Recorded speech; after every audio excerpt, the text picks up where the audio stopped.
Oh, not a chance, fella. Not a chance.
Today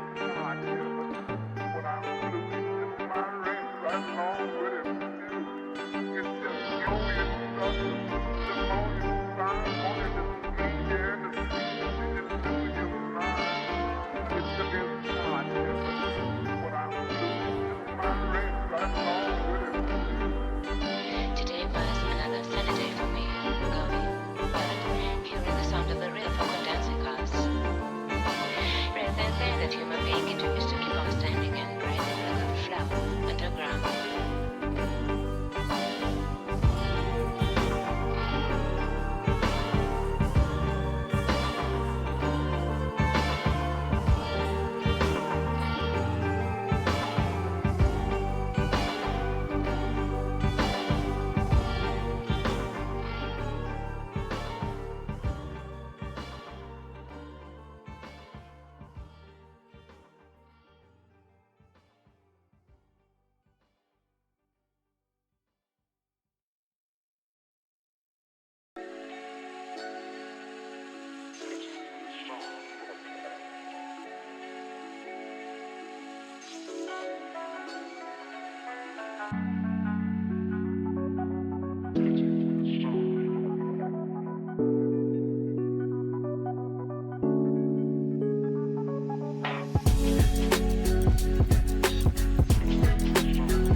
Radio check.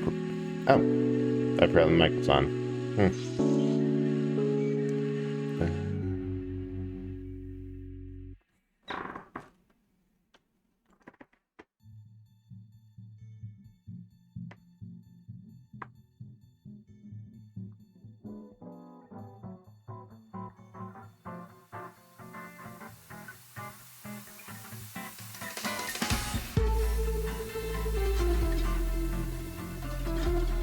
All right, there we go.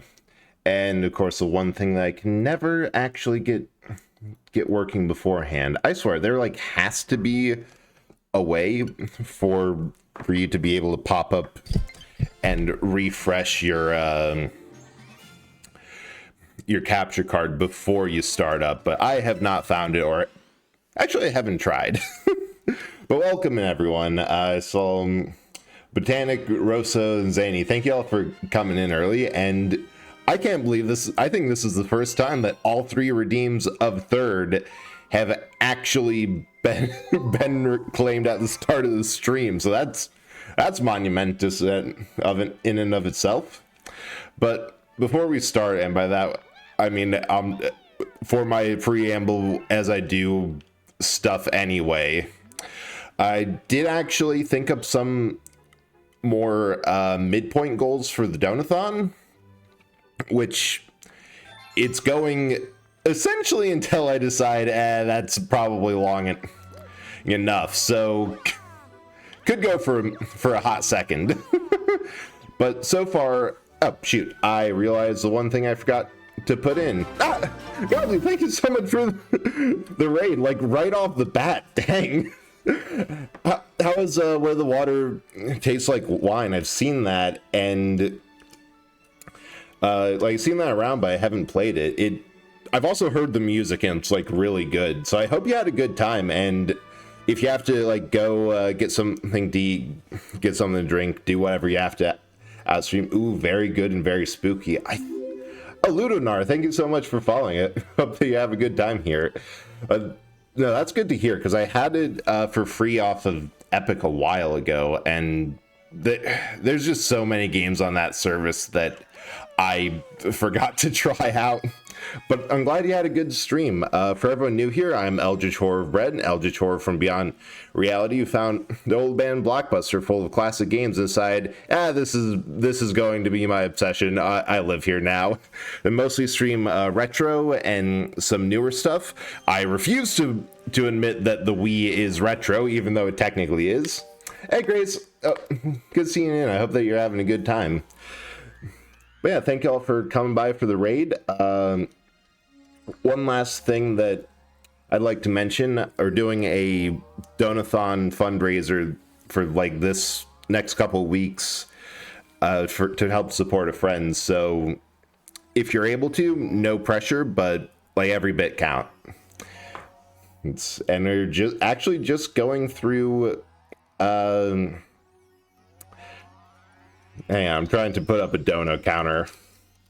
Just scuffed quick about what I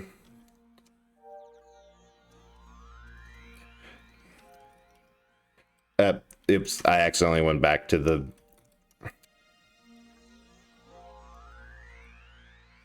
this screen. All right, a little bit scuffed because I ran out of time, but that's like this thousands, like the stretch goal moment. And so far we have for 50, which is close. I got the GoFundMe up on the monitor so I can look at this. 50, write a tweet for me. If we get to 100, I'm just going to go into my fridge, grab a bunch of random condiments, olive oil, and enough water to make it liquid, and take a shot of all that random shit. For 250, which is kind of the first sub goal, I realized that I probably have enough button inputs on an old PS2 steering wheel I got to map all necessary controls for Doom 2 on it, like gas pedal for go forward, brakes for reverse, turn left for and right for actual turning, all that nonsense. So that's something that is going to be absolutely hell to play that full game with. I have enough trouble with mouse look. And then beyond that, for later stretch goals, we have... Oh, wait. Is my bot not working? Hang on. I think my bot that should have been doing stuff has decided that it does not want to do stuff. Let me just check. Huh. Wild. Did it? Oh! Okay, I saw that. I'm like, wait, is it? I just missed it because it was in with the raid. It's. But welcome in, Ace. Nice seeing you here, and hope that your night's going, night's going well. Just before the raid. Xbox 360 is technically also retro. However, I didn't own an Xbox, so I can feel good about that not affecting me. Oh yeah, we're at the point of where we have enough stars to just unlock an entire galaxy in one go. I'd skip it, but these are some of my favorite levels in the one you can actually skip. But then for further stretch goals, which I just have out there, I'm going to be like, if we get through the first batch of 3, then I'll reveal the next batch, so on and so forth. 500 is we play Dark Souls, which doesn't really seem a lot. However, when I started streaming, I'm like, okay, there's one game that I'm never going to stream because there's something about it that makes everyone in, like, it just attracts some of the most annoying backseating. Like, there's something about Dark Souls that you will get like 5 people a stream who comes in and tells you you're playing the game wrong, like first time chat or whatever. So that's something that's like a goal. And then 1000 based entirely on the fact that my most, hey Fulman, or I hope that I'm saying that right, or Fulman, or yeah, or what however you want me to pronounce it. But welcome in. I hope that you're having a good night. Just going over stretch goals. For the 1000 stretch goal of if we get there, I'm going to do the Maldening, an event that I concocted after I realized that I have a week off of work that I have to take or else I'll lose it. Plus the fact that, oh, that's good. But plus the fact that my most viewed clip is one of me getting very upset at Dead Space and telling someone to quit crying about having their leg cut off. So I'm going to just go through the most maddening and angering games that I have and I'm just going to stream until I either yell fuck for like 5 times in a row, or the way that I pitch this to myself, I'm going to stream until somebody tells me that they are actually uncomfortable with how angry I am. So we'll see how that goes. But either way, yeah.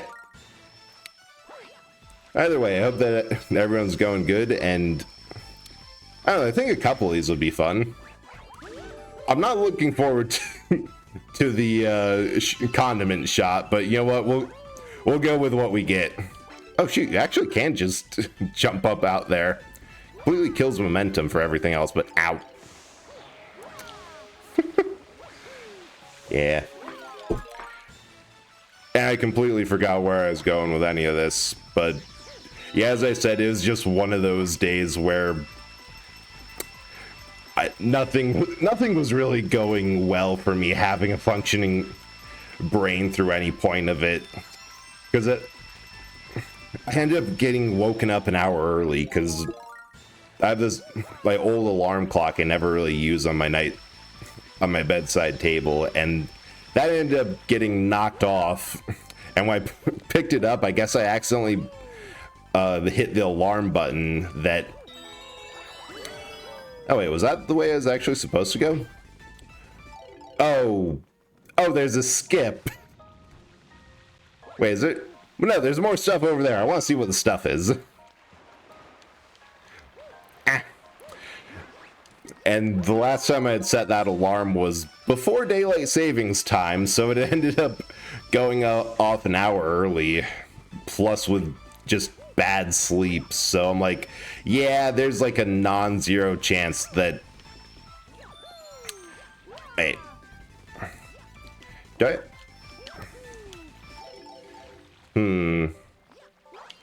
I feel like there's a way... I feel like there's a way up there. Like, doing I bet I need the ice flower and a triple jump off of those. But, yeah, then I remembered that I don't actually need brain power or competency or, like, any amount of focus to play these games. Like, it's gotten to a point where... Oh, perfect, it is a triple jump. Where I can just kind of do whatever. Because I remembered, like, the Super Mario Sunshine stream where... Ooh! Right, fireballs. Where I decided to do it all, or the second half of that game drunk. And it kind of worked. I kind of messed up at booking appointments at work because it... Oh! Daylight savings is the worst thing, and I have no idea I have no idea why there hasn't been like an actual. Oh, damn it! Oh, I'm glad I had the 3. There's no reason for it to exist. It just means that for, you know, the part of the year that has a phenomenon called seasonal depression. Oh, hey, Batank, welcome back. How's dinner? We're just ranting about daylight savings time and seasonal depression. Well, like, seasonal depression is a known documented thing that... Oh, are you kidding me? That shouldn't have counted. That everyone hates. I have not found one person who's like, yeah, I really like daylight savings time. The closest is someone who's, are the people who are like really glad that it's time to, like, when the clock's set back, but that's understandable. I just hate it so much because, yeah, one... How did I not die? Oh, there it is. Well, yeah, you just, for anyone who works a 9-to-5 job, it just means you're going to go from waking up when it's dark out to going home when it's dark out, and that's just actually the cause.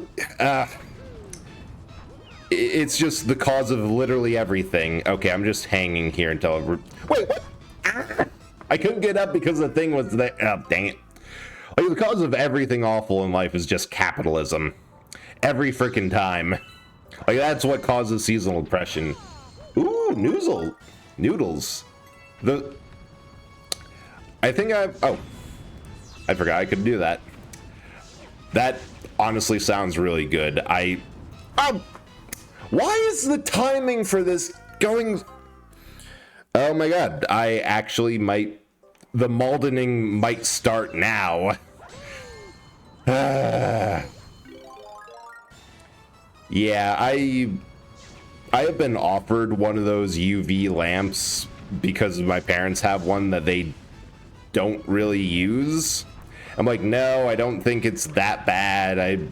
I'll be fine. And last time I spoke to them, they just like straight up told me, no, you're taking it next year. Like, oh, okay, fine. You're probably right, but still. I was looking at the... Okay, this is your fault, Botanical. I was looking at your noodle order and thinking, how do I pronounce that? That one is... That death is just... That one doesn't count. We're all in agreement. But whatever the heck that is, peanut butter... Ooh, peanut butter noodles. I haven't really tried like... No, I tried the peanut butter curry, which I think was something you made a while ago. But I haven't really gotten like much of the peel. Like, that's not something that... I don't know, I suppose it's because I'm not the hugest fan of peanut butter. Like, there's better things. It has its place, but not like a go-to. But I've heard that like a lot of things have peanut butter in it. Ah! Hey Cass, hope you're doing well. Welcome in. Thanks for the yelling and the bread. Ooh, I like the time wall jump. That's always a thing. Peanut butter. True. Although I found that like in most cases, bread is like super good fresh, but the more days in between, the less it goes. The worse. Not really worse, but I don't know. I think the other thing is I have to experiment a bit with cooking things because like I can get it baked, but I think it needs a bit hotter and a bit warmer, like a bit longer and a bit hotter temperature to really get like a good fluffiness that doesn't just get after the first couple of days this is kind of dense and a bit squishy. I see that, Firefish Botanic. I stand by what I said. The best thing you can put on on bread and stuff, definitely like jelly and fruit spreads. Unless it is in your name. I cannot deny that.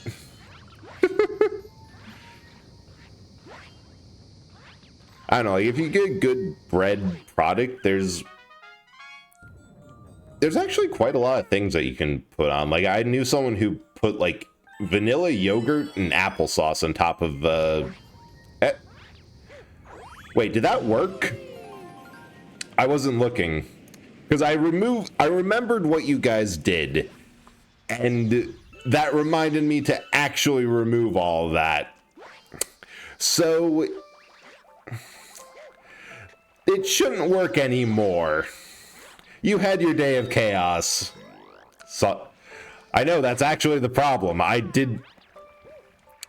can't remember if there's some that I thought were... Wait, does that go... Why does that go super fat? I guess. I think messing with the tits plugin has just caused it to make it small and fast. Like, it's to a point that it's not loud enough or slow enough for me to actually react to, so I practically don't see it. Ha! That one doesn't work. I think bread, bear, and... Ha! Grabbed it. Forgot the other command. Yes, all... You unfortunately have to pay. Unfortunately, the... Okay, that one still works. I'm going to have to remove that afterwards. That one works. Ah, that one also works. Unfortunately, people are serial lurkers, so this is not much of a problem. Ah. Okay, I'm actually deeming some... Wait. Aha! I'm switching back to the... Wait, did that not work? There we go. I'm switching back to the armored skeleton. Because, you know... This... I just need it at this point. Wait, oh, dang it, I went the wrong way. Nice flowers... Oh, shit. That has the... Violence is never the answer. It's the solution. I forgot, for whatever reason, because there's not really a fix.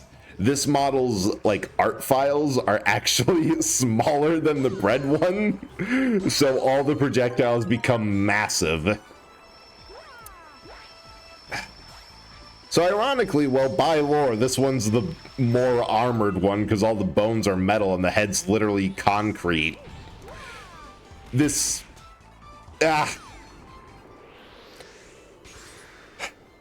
This has the side effect of making everything seem larger. Ah, dang it, you did the bop. Why are you like this? And thank you for the knife. This is the one I need to fix. Yeah. Yeah. Why is it still up there? Why is the bop still there? Go home. Ah.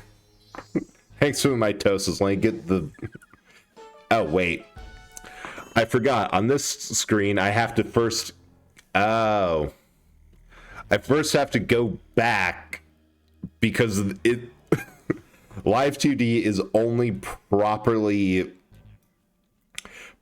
sized on my main monitor, which is being taken up entirely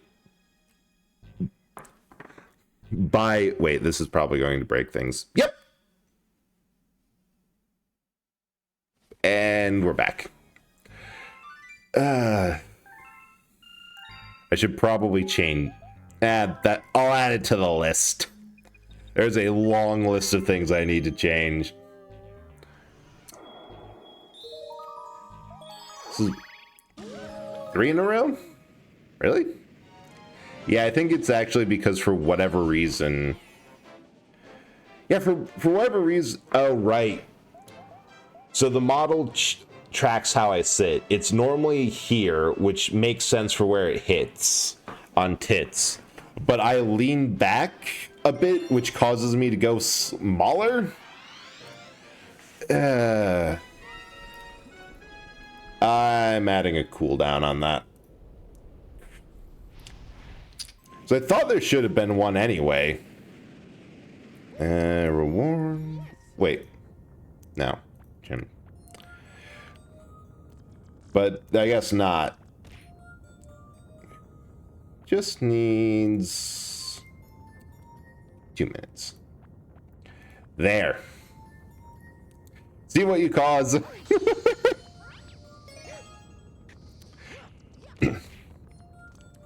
Yeah. Hey, listen. All right, I'm listening. What do you want to say?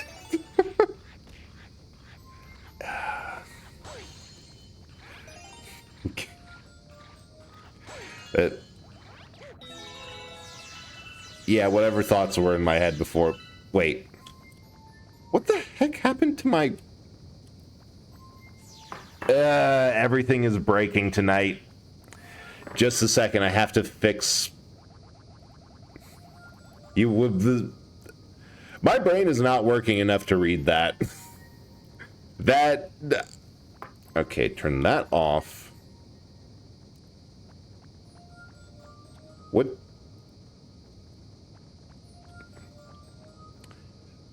That... There... That...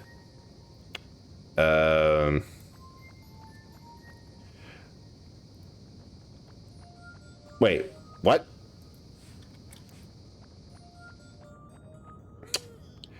The scuff has showed up and it is awful.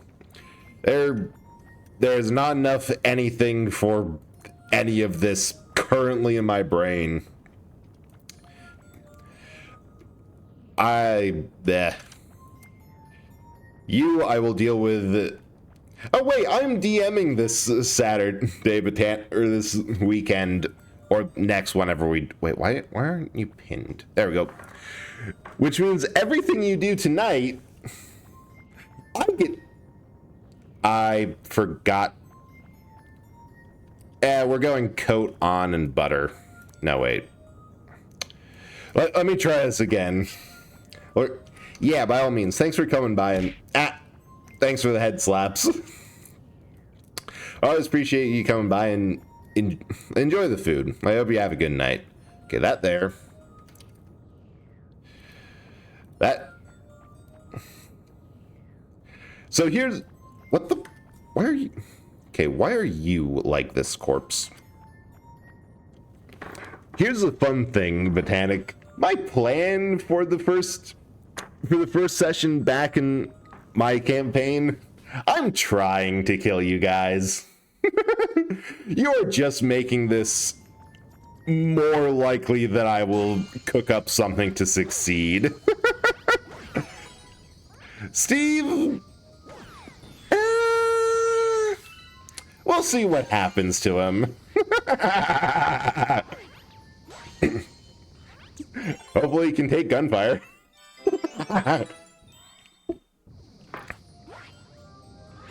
Scuff his love.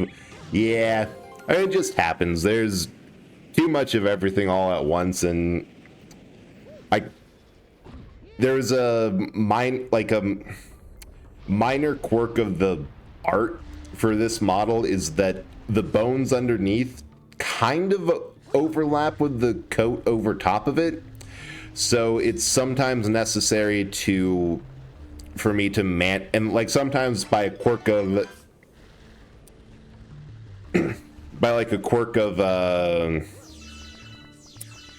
VTube Studio, like it's that software's fault.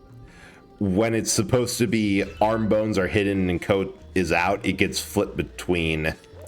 So I have to manually recalculate that, which because it's tied to the butter toggle, that causes hot nonsense as before. True, but I have taken note of I've been thinking hard on all of the other combat that I've thrown at you guys in that campaign so far. And I have ideas of how to make enemies tougher. You having to everything on your side less effective, because I do think that in general my combats, like for any system I've run, I tend to go too easy and skew more onto roleplay side while letting you players steamroll combat, which that has its points. There's some things that sometimes it's really fun to have that sort of really just easy and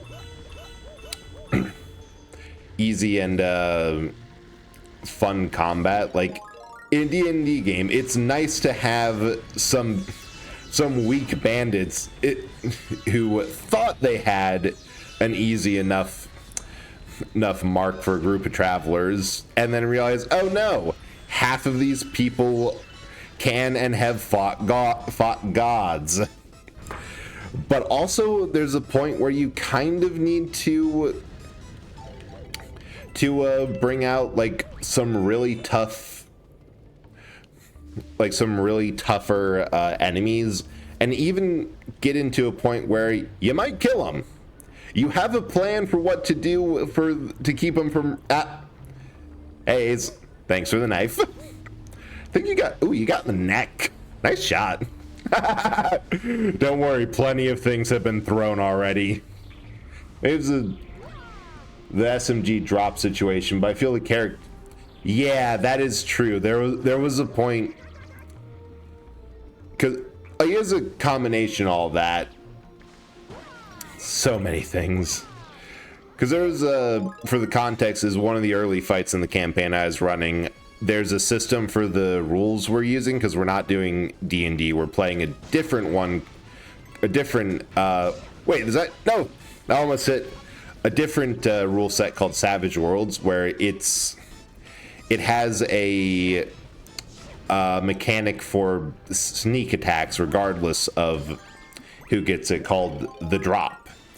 And to show this off, I had an ambush where one person with an SMG, which is like 3 attacks in a round for a almost guaranteed to hit 4 good damage, hit the tank and almost killed them.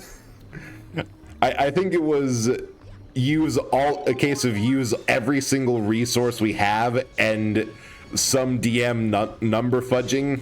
I think I can just hit it from, yep, there it is. And some DM number fudging to not kill a player on what is, for all accounts and purposes, a cheap shot that I did not expect to be that cheap. But yeah, I did use that to kind of judge what combat should be balanced with. And between being new to the system, I think I want to go forward for that is less people, because it's a pain to do like 30 enemies at once, even if you put them in groups.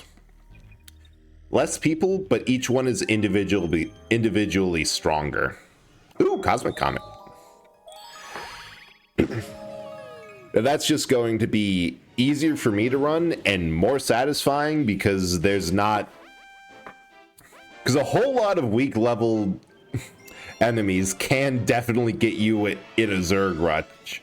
I did avoid some strong suggestions in that situation. Was going to go to, yeah, true that, but also like my plan for that for the new system is that I was going to start out really on the player's favor, just to say like, okay, here's some stuff you can do. Now, Oh shoot, I can. I did not expect to be able to cross that. Like, this is options that you can do. This is stuff that you can do. Okay, now the enemy is going to start trying some of this stuff, and we'll see how it goes. Because, like, I don't know, I'm just kind of against one round, or... Because after a while, I think that... I think that it should be player actions have equivalent consequences, but I'm kind of against, like, flat out one round killing someone or over the top TPKs, just because yeah, it just feels like a little too much. It's kind of like my general philosophy is something I kind of learned from game design, where they'll give you a chance to notice or a chance to do something in a safer environment, and then after you've done the easier first attempt, or the ones that has a bit more forgiving, like one equivalent would be, since that was mentioned earlier, Dark Souls.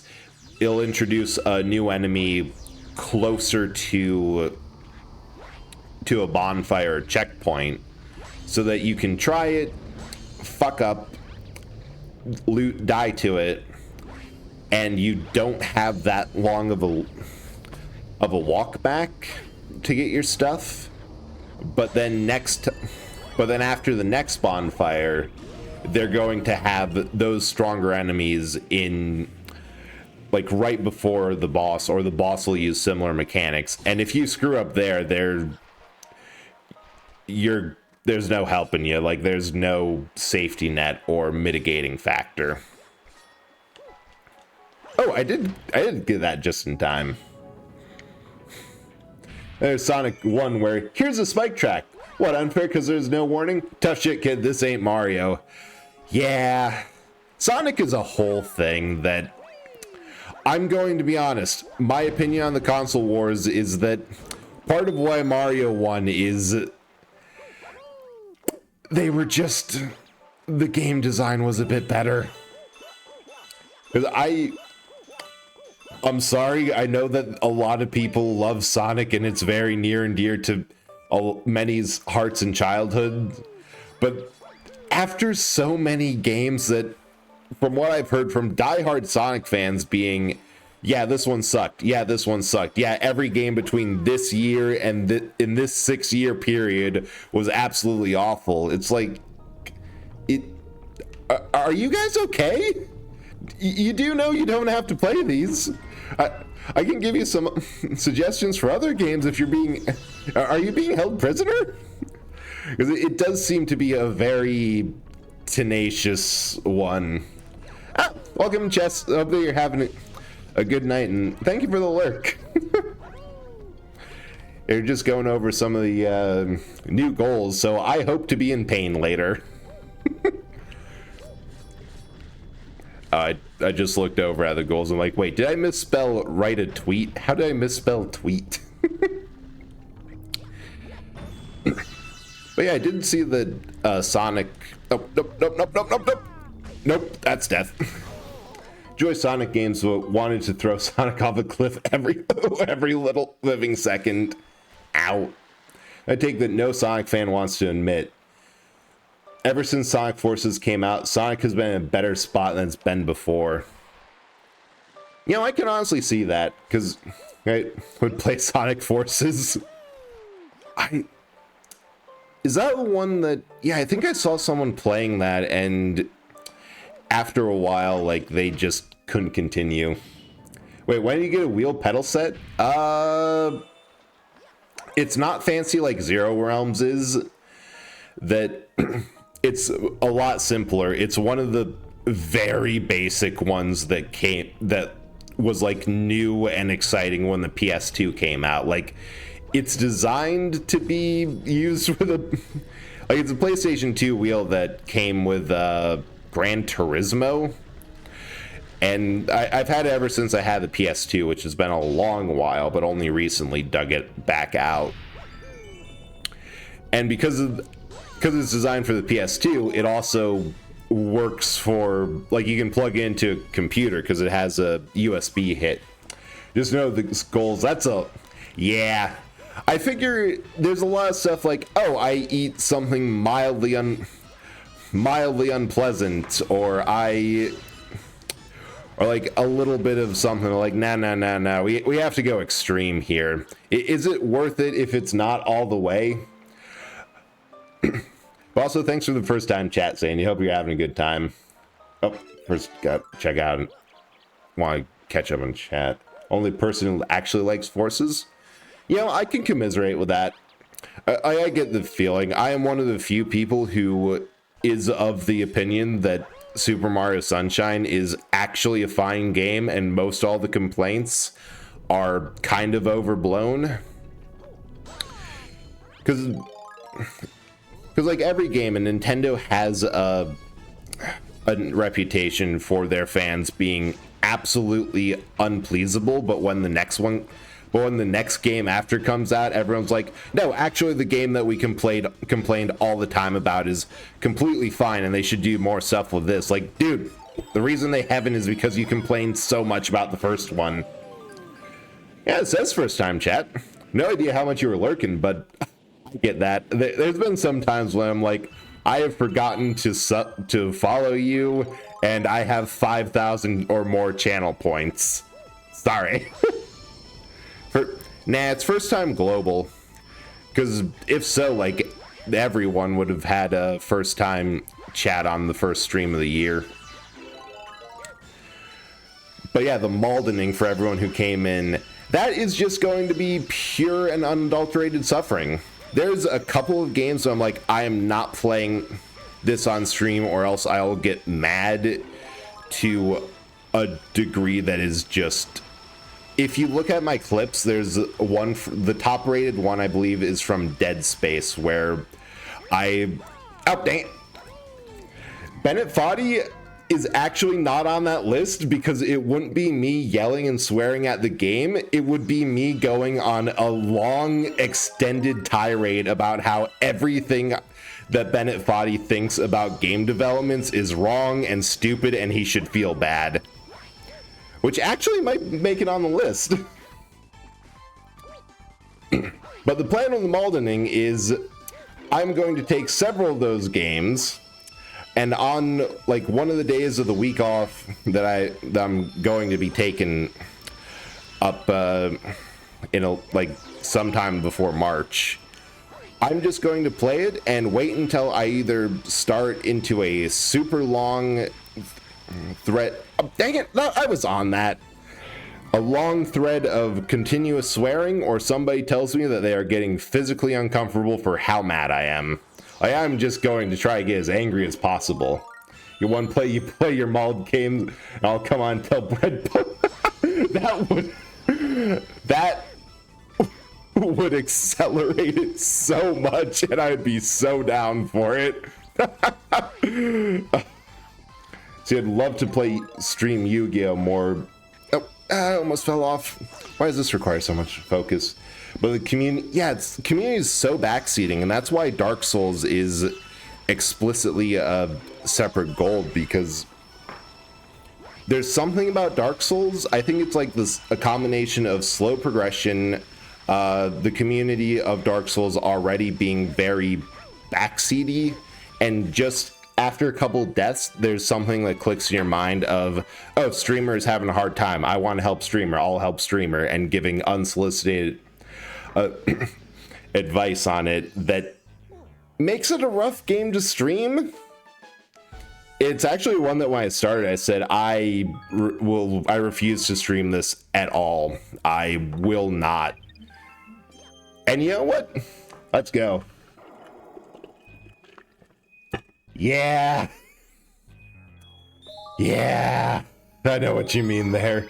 So as the counter go up, yeah, manually. I I have the GoFundMe up on a third monitor, and because I have the game, chat, and then the GoFundMe, and I refresh it every now and then, and I know, okay, if it says X amount of time before, then that was probably donated by my stream, and this is all roughly keeping track, and really I'm just looking more towards if the GoFundMe gets to this much through any source. Yeah, look, close enough. It happened and I was, good things happened and I was nearby. You die, me feeling a little burnt in the oven.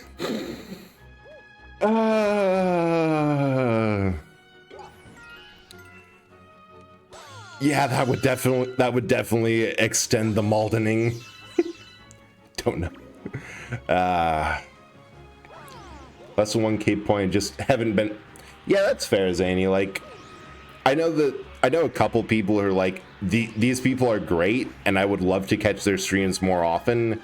It's just that their schedule or my schedule has changed, and it's now I go to bed and they start streaming after that point, or it's in the middle of a work day and there's just not much you can do. Like, it happens. It has been on my list to set up a TTS bot. It's just a combination of one, everyone assumes that because I've made my own TTS bot that I'm like good and knowledgeable about Twitch bots. No, I don't know what any bots do. I made my own TTS bot because I couldn't be bothered to figure out like Biku bot or any of the other ones, which means I'm going to be tempted to make my own text to speech command and integrate that into the bot now.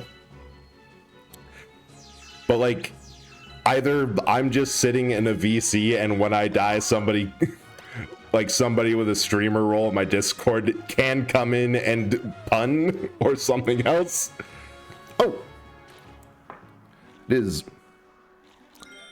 Hang on, let me update this. That is, if I'm doing the math right, I believe that's 70. Oh, no, that's, I forgot that, well, hell, that is, 270. Thank you so much for that donation, whoever did it. That is, well, chat gets to write a tweet for me. Where did my arms go? Why does this keep happening? What? It literally knocked the arms off of me. Condiment cocktail. Give me 1 minute. I'm going to go do something evil. I'm going to leave my mic on so you can hear me from the kitchen. All right. This is going to suck. Let's see. Sure. You can drink vinegar, I think. Yeah, I'm going to use salad dressing. Need to get rid of that. Need that sauce.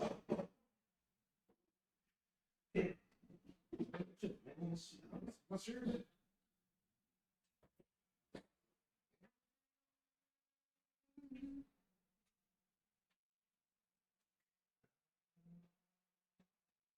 Club soda for a mixer.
to suck.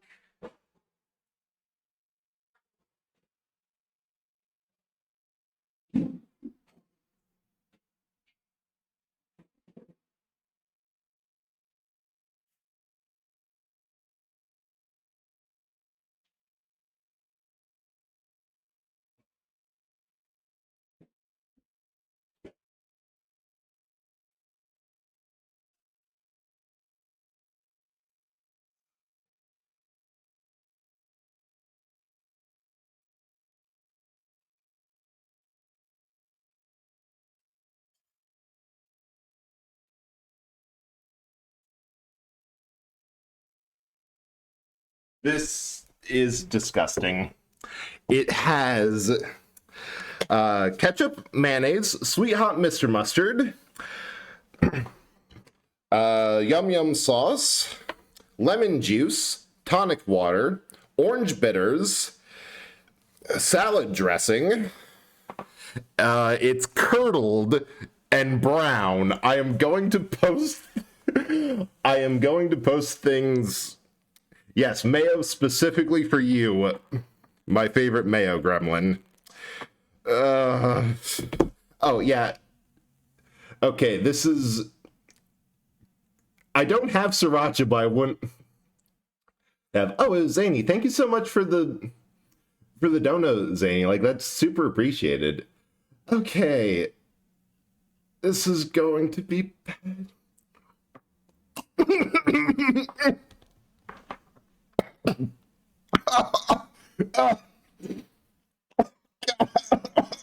Oh. Oh yeah, and Sweet Baby Ray's barbecue sauce. I forgot. Oh, I am actually crying. I didn't know this body could even do that. Oh. The salad dressing and lemon juice really comes out, but the yum yum sauce forms a base for it. I'm tasting the mayonnaise now. I'm getting hints and notes of mayo. The ketchup doesn't really have that strong of a presence, but no, I think the yum yum sauce, salad dressing, and mustard work together and make a very large, and it really enhances everything. Oh God. And I forgot about the olive oil. There's also olive oil in this. So yeah, this is so much better than beans. Like, anyone who does a bean boozle is weak. You have to go into your cupboard and grab all of the condiments you can. Also, I just realized, because this has orange bitters in it, it's technically alcoholic. Oh, I am going to go push this down my garbage disposal and try to forget about it. Why did it take a second sip?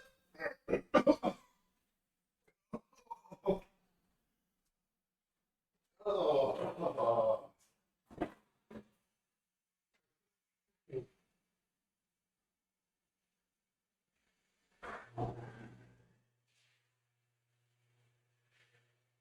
Mayo chunk.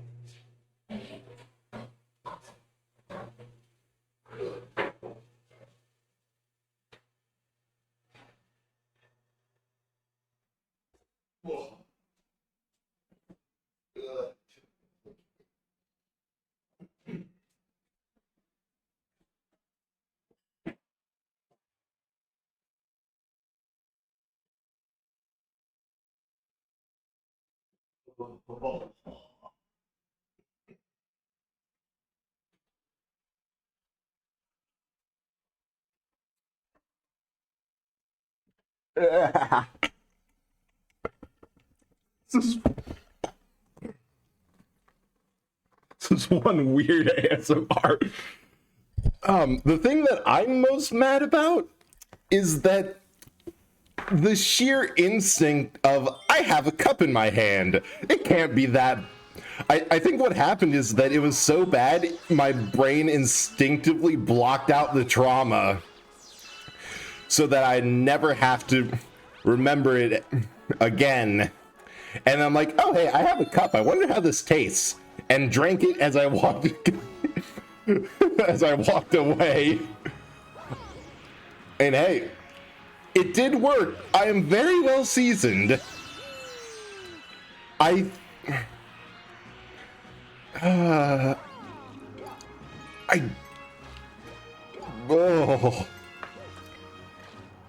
Yeah, speaking. Yeah, definitely. This is the sauciest I've ever been on stream. Oh, and I did forget the soy sauce in there.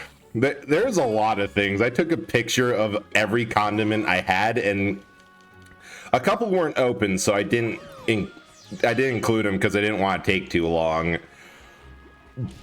But there was a lot. And yeah, you've really risen to the occasion. I don't know how long you're cooking these for, but they turned out. Still on Twitch, don't get too saucy. If anyone asks, I'm going to claim that because I was not. No way, I was wearing my jacket at the time, so that I can't get with the artistic nudity defense and claim that I just forgot. Now I have a glass of orange juice because I need to get that out of my mouth. Oh. Oh. Oh, that's going to haunt my nightmares. Yeah, orange juice. Because it's the strongest thing that I can think of. And has the most distant flavor than that. Don't realize clips only go back 60 seconds. Oh, don't worry, I'll take the clip and actually I'll set a marker, and afterwards I can make a longer highlight. Orange juice. Man, I wish I had Mountain Dew. That is I have 6 liters of pop and none of them are Mountain Dew. This thing may have Pal World of 300 hours. And hey, in all fairness, it is Ark but different. So, and you can shove a lot of hours into Ark or any sort of survival game, so understandable. So that's the first. Wait, that isn't even the first thing. The first one was write a tweet for me. So if anyone has anything they want me to put up, go ahead and suggest it, and we'll put it to a vote. Yeah, that's all the way to Doom 2 on a wheeled pedal. Yeah, it's like one of the appeals of that sort of thing. Yeah, it's Ark if Ark wasn't mad at you for existing. That's actually the best way to put it. Telling me they played Pal World, I feel the need to ask how they play the game. Yeah, there's a lot of ways to play, like either without it even being concerning, like raising the pals, exploration. I can't wait to play that. I'm actually going to say that straight up wins, just because I know so many people who would go off on that. So that's going up. Twitter and Blue Sky. Like, it's a war crime sim.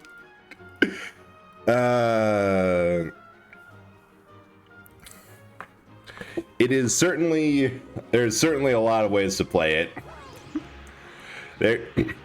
Like, just because I know that there's a lot of opinions around that game, I think like the best way to go for it is,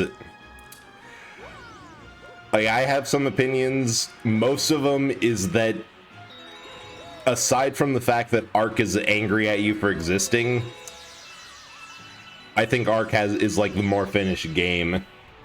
Chillism. Oh yeah, any ferret shaped thing is just, that's just baby. The tube rat is God's perfect design. 2 bases, one bait's totally normal and wholesome, the other isn't. I mean, sometimes you just need industry, and Yeah, in the context of it being a lot more like Ark than Pokemon, it mentally swapped for me of thinking every creature in the game is like, oh, it's a Pokemon too. Oh, it's like a Dino in Ark where it's just livestock with extra steps.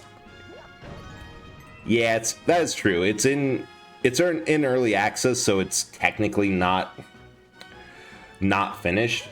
So the more commentary opinions on the game, you just, yeah, it's one of those things that it's a lot of things that they're needed.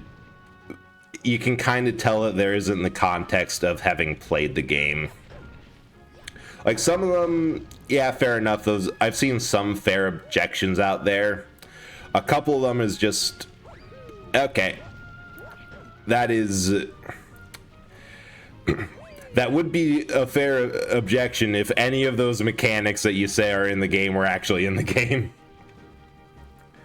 Yeah, so next, I'm gonna be completely honest. I didn't expect to get to 250 tonight, and I didn't have, I wasn't able to think of much anything else, so how else can I make myself suffer? I'm not sure I can after the condiment cocktail, but there has to be a way. Yeah, it's different. It's different enough that legally there's not like a legal base for like there's not a legal, they're legally distinct, not in a joking way, in a we called our lawyers, they actually are. And give me and at this point, like, if they didn't say anything in the 3 years of development, they're in the clear. Questions: how do you feel like suffering tonight? Well, for this fundraiser we have going, I am prepared for a lot, so give me your worst. I'm not even kidding. Where's the egg goal? That's a good question. I'm also not sure what the egg goal would be, if I'm being honest. I can see that being a lot of things. Could light the dark. Light the dark with soul. Yeah, we'll see. No egg? So yeah, that could be a goal. That gives me an idea. All right, let me rewrite this. 300 something else. 350. I eat a raw egg on stream. Egg. And 500 is Dark Souls. I should probably keep a list of which ones I've completed, or else I'm gonna forget. Oh, it'll be fine. I'm confident. The Yakuza karaoke. If you are dedicated to hear me butcher Japanese as a language and Bakumatai, that could do it.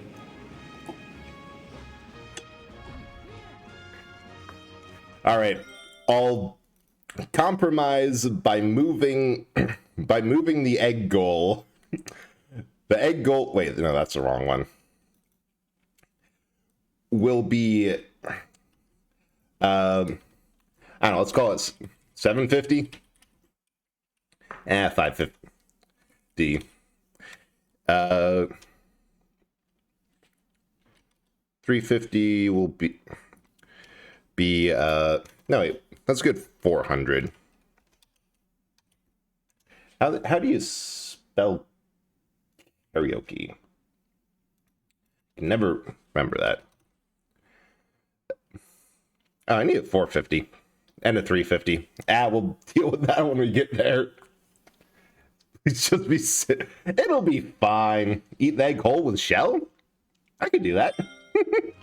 Raw egg, clean the shell first so you... Oh, I was going to crack it. You know, put it in a cup, swizzle it around there, eat egg like snack. Yeah, where's Sickly when you need him? He could advise. I assume the first step is unhinge your jaw, which should be easy enough.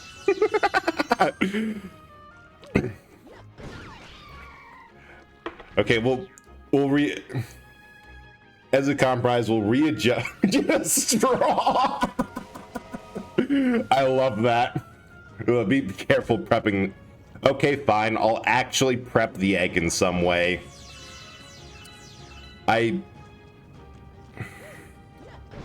like, I know a little bit of cookie dough is fine, but too much. I mean, our people want to see you cut the throat with shell bits. Yeah, that. I'll at least remove the shell from it. It'll at least be shellless. And at like 550 or 750, whatever it is, it'll be enough time to thing it. Okay, you can eat it raw, but you have to put it on medium heat, cracked for about 10 minutes. Okay. Come back here. Maybe what it is I just figure out a humorous way to prepare a safe-to-eat omelet, which actually could just be how I normally prepare it with how crazy I can get. Actually, no, 10 minutes would be great, because if I do it at a high enough temperature, that will burn it, and that'll be a whole other point of suffering. But maybe that's just a cooking video one, and it's egg and... How's your spice tolerance? Ooh, we could redo the shot, but with my spice cabinet, because it's higher. Yes, very spicy egg. That is a better one, because it won't make everyone else concerned. Because I got, like, actually a lot of spices. No nutmeg? Wait, is that no, don't add nutmeg on it, or no, add nutmeg on it? Because, like, on one hand, there, goal achieved. The owl approves. Because if it's no nutmeg, that's fine. But if it's add nutmeg and a whole bunch of don't eat nutmeg until it's... Huh. I actually didn't know that raw nutmeg was a problem. God, I am learning that there are so many things that can kill a person.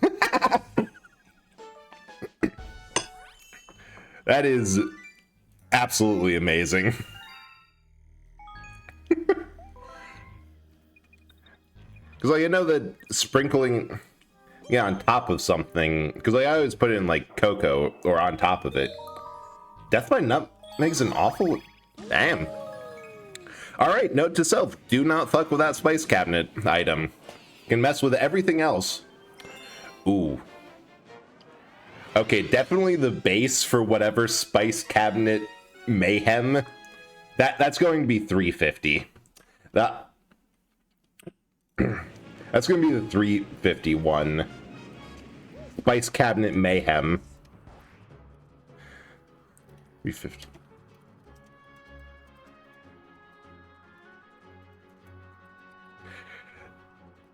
Consider this. Vanilla extract is the base of this elixir. And then we go into savory spices. I do actually have a lot of marshmallows. That's a good one for 300.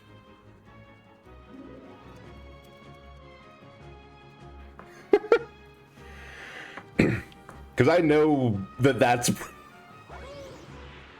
This is just slowly becoming a list of how can we make bread choke. And I am here for it.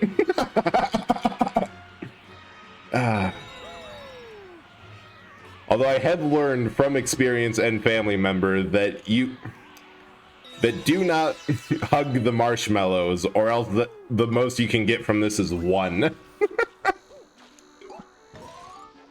I just hope the spice cabinet one is worse somehow than the condiment one, because I'm still kind of reeling from it.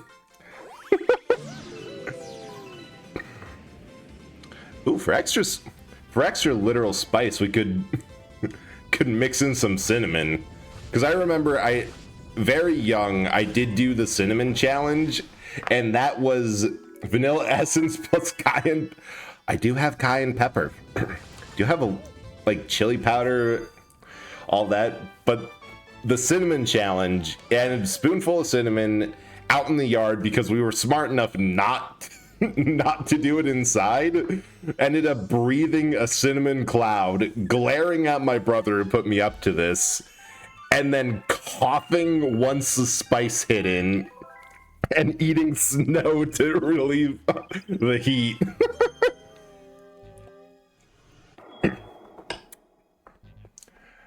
Yep, that's a good point. I have redeemed that on your stream too many times. I will put that as 450.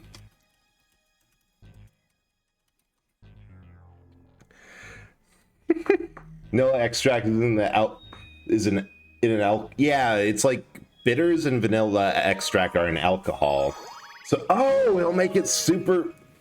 I am down for that. I kind of wish I had like a liquor on hand, but I've actually been good of not getting a new bottle and trying to cut back on that. But that would be, I am down for, I will admit at least half of this is because the direct concept for Bread as a character is something small and bullyable. So I'm just leaning into that. Oh, that does sound like a nice way to cap off the celebration, especially in his honor, because I'm assuming that's that's a memory or something that you remembered him for. Because recently read an article about a new thing kids are doing is getting drunk off vanilla. That at least does sound kind of like a little bit of fear-mongering along the lines of check your kid's Halloween candy for drugs. Yeah, love to drink and play D&D. That the more I hear about him, the more respect I have for him, honestly.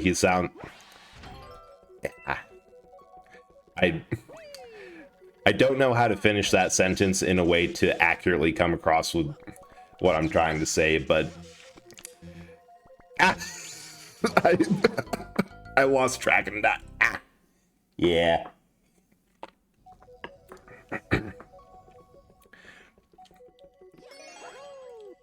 Know it? Okay, I can see but I do see why Donathons are fun, because even though this is all, hey Nate, how are you doing? We are just group thinking ways to make me suffer. You missed the condiment shot. That one was fun. Part of the clip, there's part of the clip in the Discord, so actually I'll grab that and put it up on the chat right now, just to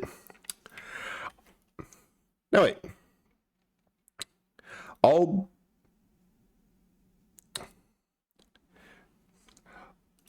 just put it up on stream. Wait. Nope, I won't, because that's going to wait, can I? Yes. All right, let's watch this. Yes, get some poppers. And lemon juice really comes out, but the yum yum sauce forms a base for it. I'm tasting the mayonnaise now. I'm getting hints and notes of mayo. The ketchup doesn't really have that strong of a presence, but no, I think I almost gagged, puked, and was crying through all of this. Work together and make a very large, and it really enhances everything. Oh god. Oh god. Oh, and I forgot about the olive oil. There's also olive oil in this. So yeah, this is so much better than beans. Like, I am honestly kind of excited to clip and highlight all of that, because I know there's a point where I get up to and walk away to go try and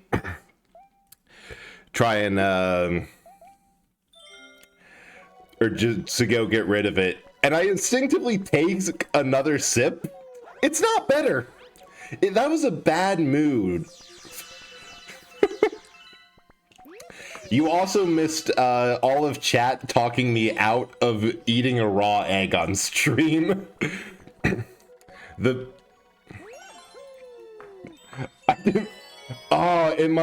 was right when I was walking away, so it might have been off the mic, or like very, very faint. Look, I am prepared to do a lot of things, not only in the name of this fundraiser, but also in the name of comedy. Oh shoot, that is $30 away. Ah! I'm going to butcher this. Oh wait, Misha, welcome in. I hope that you had a good stream. Let me get you the full shout out to see what they're streaming. All right, Mario Party Superstars. Was that in the? I don't remember messing with that so that it showed what was playing. Welcome in, Polish boy, and welcome in, Misha. Hope that you had a good stream. If you have to go get something to eat, get something to drink, do what you need to, by all means. Like, streaming's a whole lot of work. For everyone new here, I'm Eldritch Horror Bread, an Eldritch Horror from beyond this reality who found old abandoned blockbuster full of classic games aside. Yes, everything else I was doing doesn't matter. We're here now. We're doing this. This is yes. And now I just stream a bunch of retro games and newer ones, like stuff on the Wii that I refuse to admit is a retro console now. It's new to me, damn it. And kind of 3M. Oh, by all means, like, raid and run, because that is late. But yeah, take care of yourself first. It's just it's a whole lot of work to stream, and I really appreciate the raid. But also, we are doing a Donothon, Donothon for a friend of mine, and we actually did a lot of stuff. Well, a bit earlier, I had to drink a cocktail of everything in my condiment drawer, which ended up being ketchup, mustard, and mayo, barbecue sauce, soy sauce, yum yum sauce, lemon juice, orange bitters, olive oil in a base of club soda. It was awful. I almost threw up from that alone. The next milestone is in $30, which is doing the, from chat suggestions, shoving a bunch of marshmallows in my mouth to see how long it takes for that to be a problem. Oh, dang it. Oh, Polish boy, thank you so much. Thank you so much for following. I thought you had a good time and enjoying at least the description of the chaos. We'll see if we get to more tonight.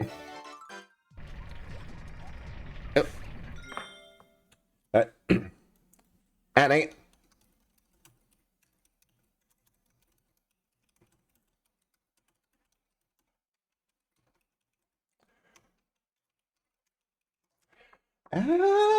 Don't crash on me, stream. All right, one. Oh, hell. Okay, still have Wi-Fi.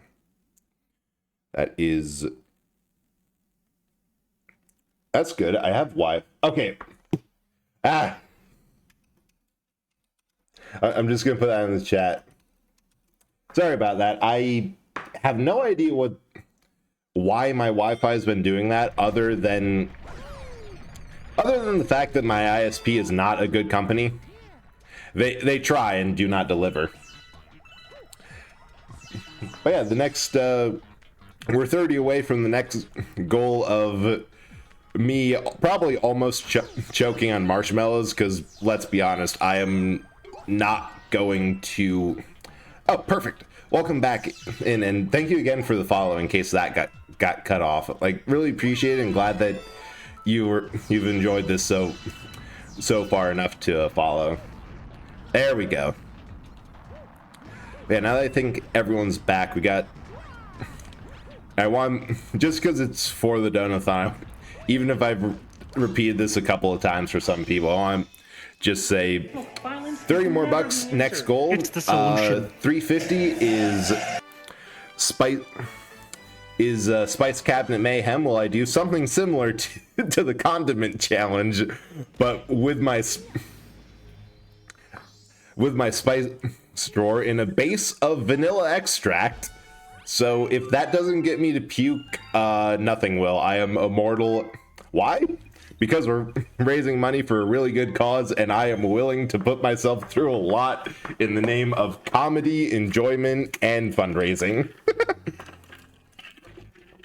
Because everyone else, when they do fundraisers, they have stuff like, oh, write a tweet, oh, order a meal, or I eat a maybe tasty, maybe disgusting jelly bean. No, we are full in this. We are doing stuff that will make people look at it and say, yeah, I should have guessed that from the name Eldritch Horror, but yeah, taking a bite of butter. I'll add that to the Chubby Bunny because I think that one can be spiced up a bit. Chubby Bunny topped with butter. I'll see what $500 if I win a tournament will do. Oh, right, the stretch goals got cut off. So right now we're at 270, 750. I had something for that, but I forgot to put this on here. Oh yeah. I think I moved some stuff around, and that was supposed to be Dark Souls, but very spicy. But the next is, but yeah, 500 mark is playing a game that I swore I'd never play on stream. Deep fried butter with gravy. Okay, but you say that. The thing, I would do Chubby Bunny butter, but I actually don't have enough butter for that. I need some more just for my regular cooking. But deep fried butter, that's something from the Wizards down in the Texas County Fair. I would eat that. I got spiked. Ooh, like yes. Welcome into Radico. This is one of my all-time favorite games. Like, everything in this collection is good, but Galaxy is just nostalgia for me. Straight up butter is a trip. But Fallish, good luck with the tournament. Like, I do hope that you win that, even just regardless for, like, it feels nice to win a tournament. And pound. Oh yeah, anything deep fried. The butter will line your insides. I mean, it sometimes lines my outside, so I may as well try it on the other side for a change. You know, just see what it's like. Oh, that... I have never been good at Smash Bros, but I do hope that you have fun.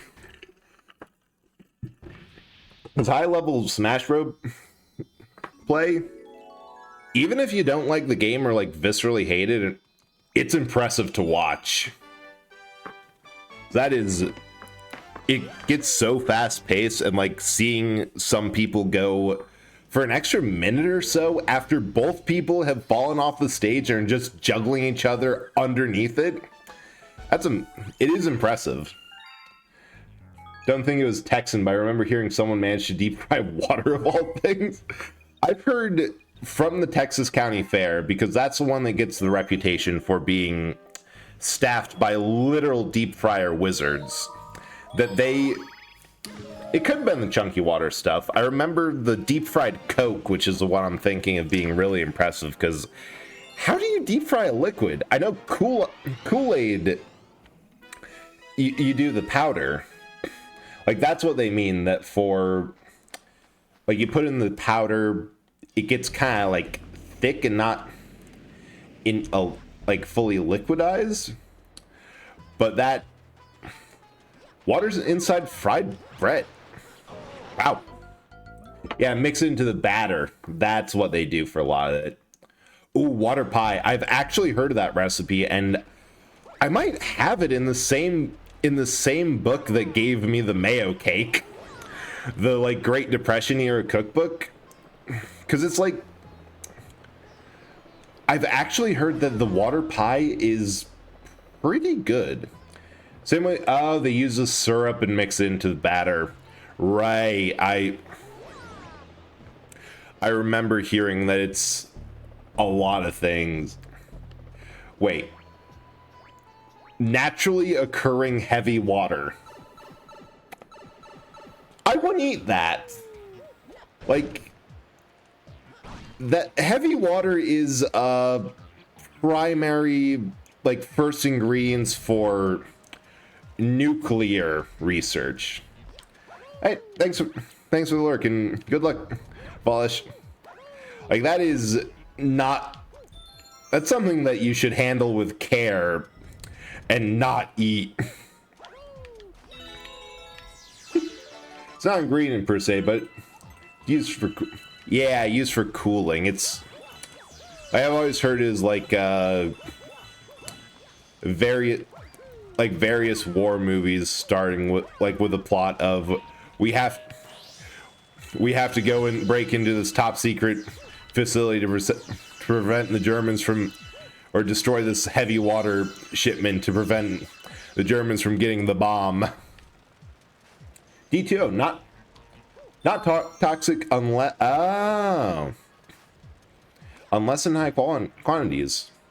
So I guess you could use it in deep frying. Cool. Been learning a lot. Heavy water is what I blame my weight on when I step on the scale. Genius. Take it back. It's not bread, it's extra from India Express. We fried normal water after it gets coated with a salt chemical called sodium algae, and water gets jelly-like, and I don't even care that I'm getting hit by stuff. I'm curious. It's jelly-like texture, then it's fried. Water and sodium algae don't have any animal products, which is why it's become vegan. Cool! Man, not only is it... Okay, there is a reason why I call people who do this type of deep frying stuff wizards. Because it's practically speaking what they are. In fact, a big lead refining plant lived nearby provided most of the heavy water for the Manhattan Project. That is actually really cool. Like, yeah. I think my brain has become deep fried, but that shouldn't be a big surprise at this point. It's always interesting to know what sort of random history like that is from your area. Okay, I know that there was a launch star somewhere down there. Another goal, we pick your pizza top. That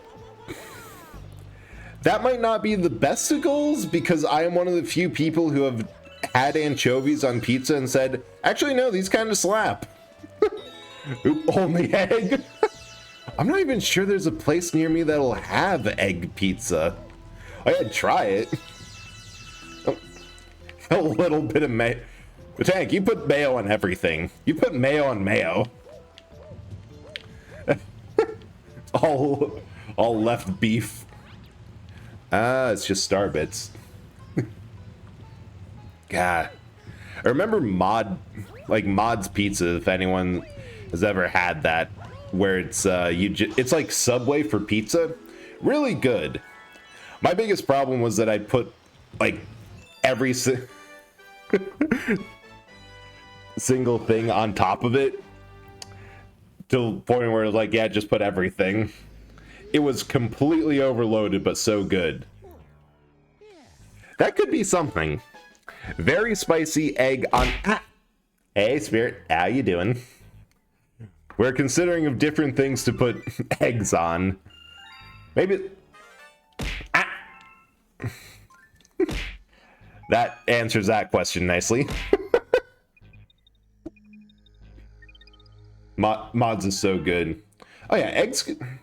The problem with eggs is that they're just... Eggs are just good. Like, whatever you put them in, if you fry it and scramble it, it's just great. So danger... Oh, do share. I wish to learn this forbidden knowledge. Doing great. That is good to... Thanks for the knife, Char. But it's good to hear that you're doing well, Spirit. Oh, solid. Yeah, it's a good form of... In vegetarian... I think vegetarians can eat eggs, because the difference between vegan and vegetarian is... Vegans are no animal products, like no leather, no milk, eggs, and whatever. Vegetarians is no meat. Yeah, it depends. Yeah, it's like personal choice. Like, it depends on the individual. Or just boil for 12 minutes, let cool, mix up the orange bits with some mayo seasoning, spoon it back. Huh. I can't really argue with that, because it is by your own personal choice that you choose to be a part of this. So I choose to only eat things I can beat in a fight. I am now cured. Therefore, I don't know. I think with that, at least, like, there is a big... It depends a lot. Like, chickens are actually a little bit on the fence, because those things are nasty. Like, those things were descended by dinosaurs, and it shows. But like a cow, if it's not a bull, I think I could get some pretty solid hits on it, and it depends on how much time I have to prepare. Like, if I can get going and get some things in line, I could definitely fight a cow. Like the shark metaing. And Chess here, you're looking at all of us like, pathetic. I only eat sharks and tuna, the most dangerous predators I can get my hands on. Yeah, I can definitely see that. Definitely can see you beating up a crocodile.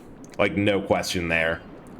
Cows are responsible for 22 deaths per year in the US alone. Dang. Oh yeah, I full agree with you, Nate. Definitely has the skills. Eating so much shark thanks to Raph. I mean, after a while, in that game, it just gets easy to beat up Bruce. He becomes less of a big problem and more of a, well, I guess we could have shark. Can literally pick up and throw a snake. But the problem is, like with the chickens, where the easy way is if you can get a hold of them, like by the neck and shake them around. With a snake, they're very well adapted to being used as a whip, so I think it'll take more effort once you get your hands on them. Could also beat up a chicken have scary. Oh yeah, the talons is the problem.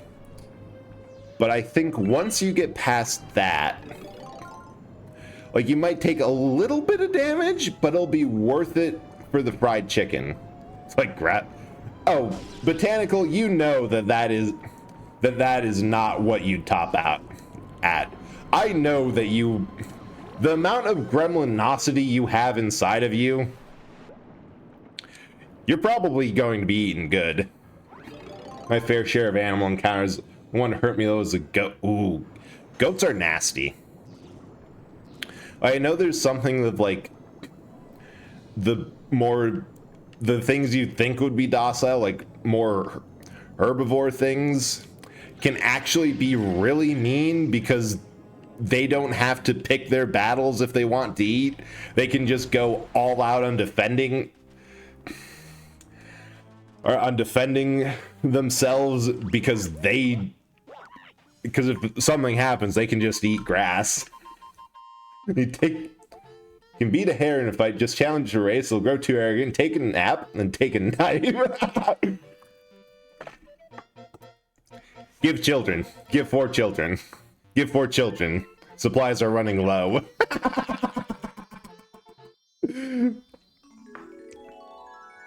Hell yeah. All hail Captain Toad. This is... I just love the fact that they put a headlamp and an ego on a random Toad to make him a distinct character in this game. And he was so popular that he became his own character in his own right. I think... this game absolutely catapulted Luma's, Rosalina, and Captain Toad into, like, instead of being one-off things, they're just flat out, they exist. He's not his own character until he shows up in Mario Kart. I don't know, he's had his own game. This is the first game for Captain Toad. Wait, is this... Oh, Battle Rock. There we go. My niece is about that age. They're weak. Wait.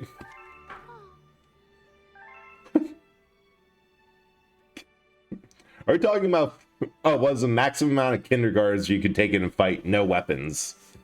I honestly think I could take a lot. It's really, the question you have to ask with that is, at what point will the guilt outstrip your desire to survive? Because I think at a certain point, that even if they're not physically threatening, they'll get to your mind, and after a while it'll be too much and you'll just submit to the horde. Take as many as I need to. Good answer. Of course, it does change if Spirit's nearby, because it is a well-known fact that he is better than all children. Like, there's children and then way above Spirit. At once, no breaks.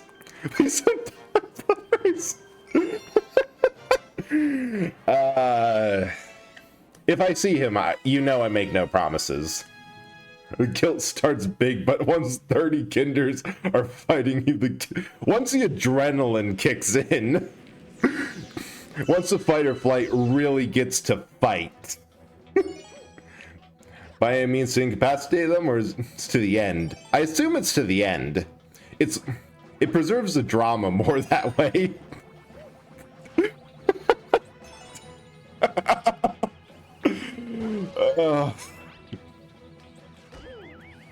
That is true.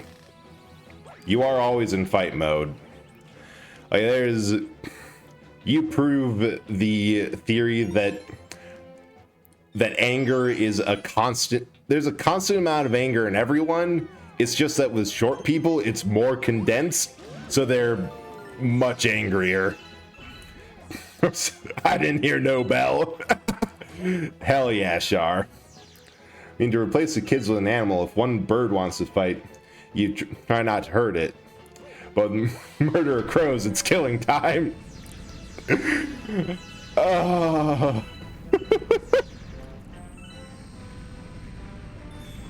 Have a voice that scare all them little gremlins and can just put them to the stars.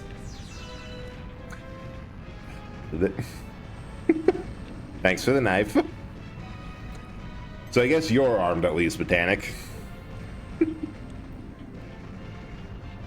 I mean, really, that's crowd control into execution.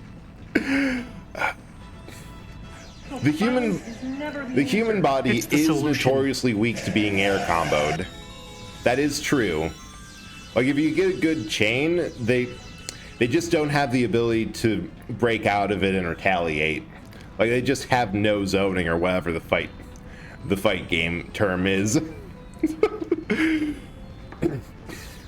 But I think what we're really not looking into this question is the aspect of psychological warfare. Like, kids from an early age are conditioned to just shut down in the voice of in the face of parental disapprovement.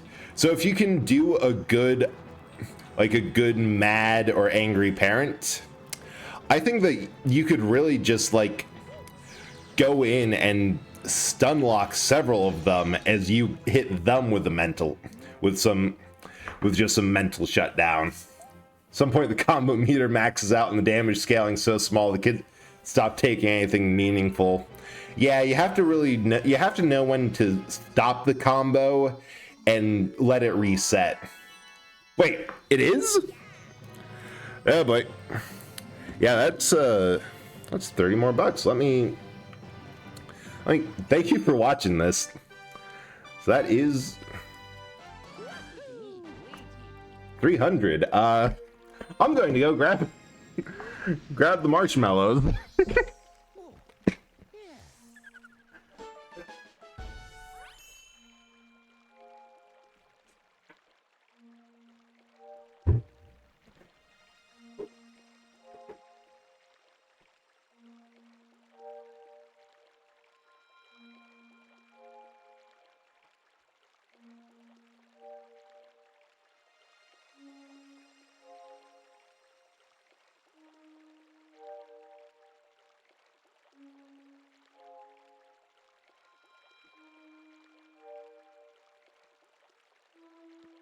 All right, got marshmallows and 2 tablespoons of butter.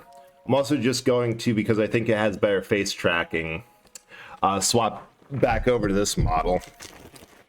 Let's see how many we can do worse than angry parent. Break out the demon voice. Hell yeah.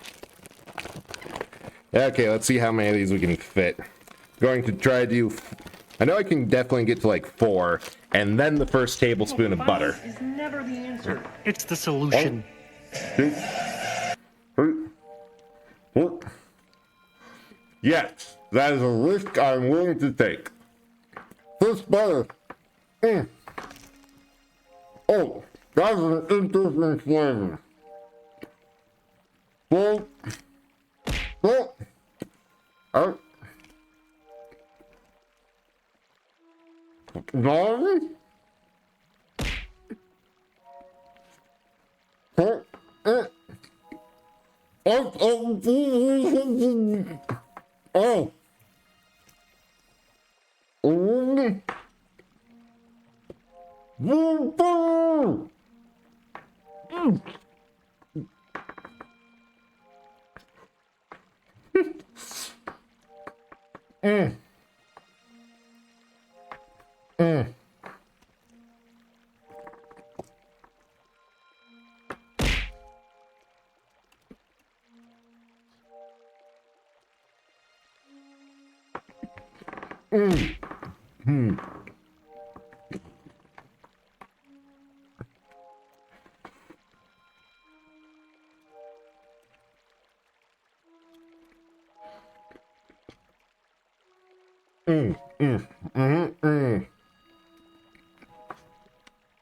Ow.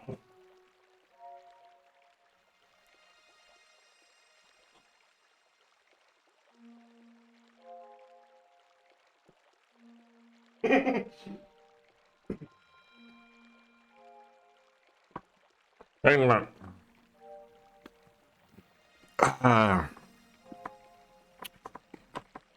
Something profound. Perfect time, like I would.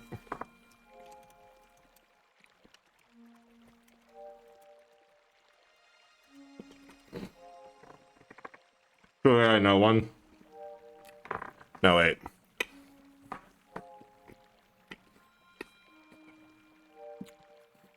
Let's see what good one.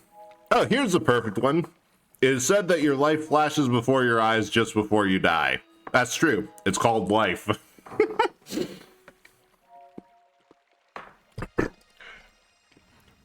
I love Terry Pratchett quotes. Oh, yeah, there's another good one. Stories of imagination tend to upset those without one.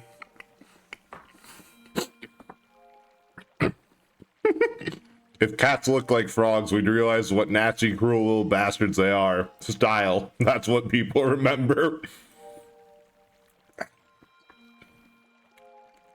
So the biggest problem with that I mean, hey, Pratchett wrote like over 30 books or over 40 books, and all of them were actually really good. Post bunny words of wisdom. The bigger problem was not the butter. That actually melded in quite well, and I think greased it up to really get to that 11. but the fact that I had gotten butter on all over my keyboard. Hang on, I'm adding that as a quote.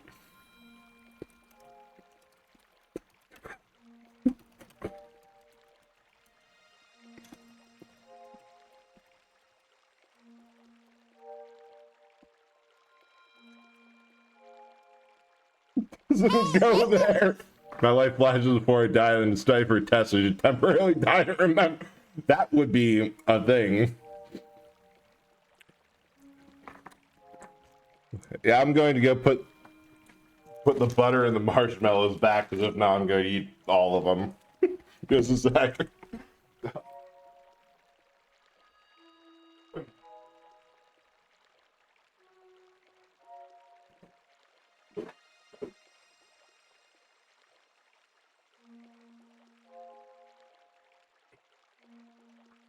I feel so slippery.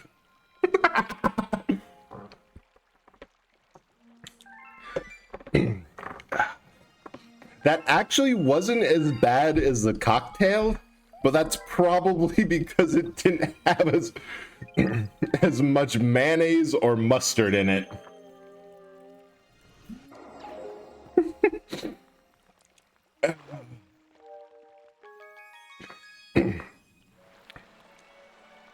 But yeah, no. Point is that you should, if you're looking for a good book, I highly recommend you start looking into Discworld. And if you have to squish a bunch of marshmallows into your mouth, make the fifth one actually a pad of butter, because it'll make the next six or seven go into it. Sisley says he can't stop stream until he gets home. Tell me he has an hour, 20 minutes.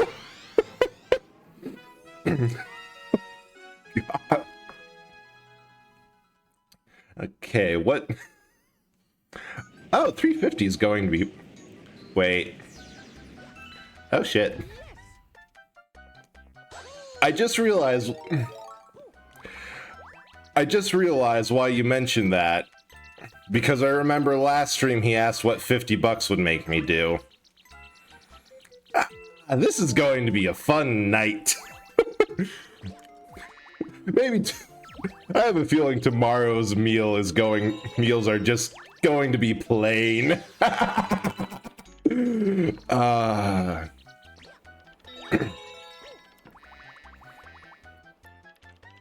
only. Yeah, we'll see. Worst case, yeah, if it gets to a point where I'm like, I unfortunately have to call stream, then I'll just message him and say like, hey, donate it now, I'll update the counter to it, and first thing next time, I'll wait for you to be in there. I'm gonna start secreting condiment. Who says the butter that I secrete, or the butter that is on me, is not already secreted? The bread part from the menu.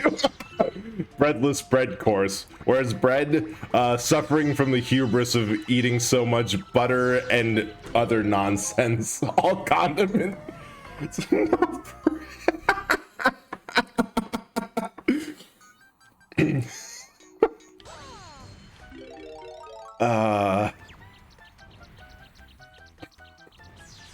Well, I mean, at this point, I think all you have to do is just remove the me from the situation. That cocktail will give you more than enough condiments.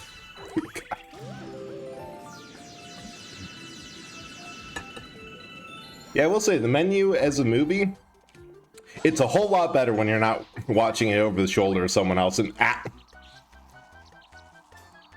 yep, touche. that would do it.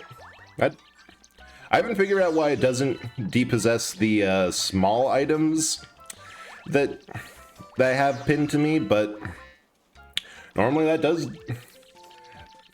remove the bread from the bread. Yeah, first time I watched the menu was on a flight back from Europe at like a 9-hour one that just after a while like, it goes for too long, and someone in front of me was watching it, and I'm like, I don't want to watch a movie right now. I don't know what he's watching, but it's a moving image, so I'm going, and he has subtitles on. So I saw like from the breadless bread course to the end. And let me tell you, watching the whole thing without getting distracted and looking away adds a lot to watch. I mean, hey, it is the perfect thing to watch while eating food. It's thematic. 2 more here.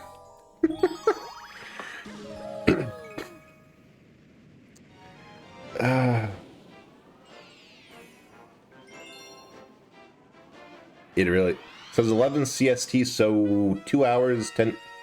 Huh. I'll see what I can do because I usually end at 10.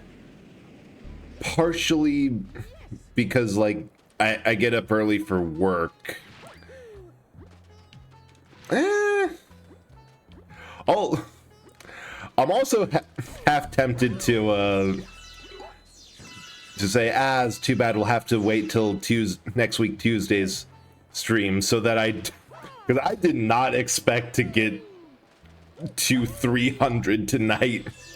That is one it's honestly blown me away, and I'm so happy that we're getting this much. But I haven't underestimated how much of these suffering ones are eating things. But you know what? We'll see. The cheeseburger does look amazing. Wait, how much do they need? Oh, 20. Basically got that. It reminds me of the best way I've known to make cheeseburgers, and I don't do it as well as the bread feeds. Yes. Yeah, no problem at all. I'm just happy that this is getting some good response and we're hitting some of these goals. Bread for the bread face, butter for the butter throne. But like on a cast iron pan, because if you heat up a cast iron, you can kind of use it like a burger joint grill. You make bread face. If I ever rebrand and rename, I am giving that significant thought.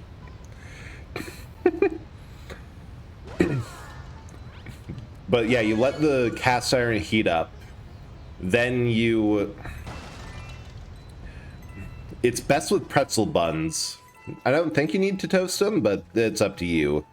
Put some cheese on top, or like make a juicy Lucy where you put some cheese in the center of it, put some seasonings on, and like just grill them, and it's so good, especially if you top them with bacon, because cheese is melty, it's very well cooked, and when they said get that bread, did not think that this is what they meant. Look, you need some bread and I happen to be an expert in bread. Smash burgers. Oh, is that like the kind of style they have there? Because I've never been to a Smash Burgers.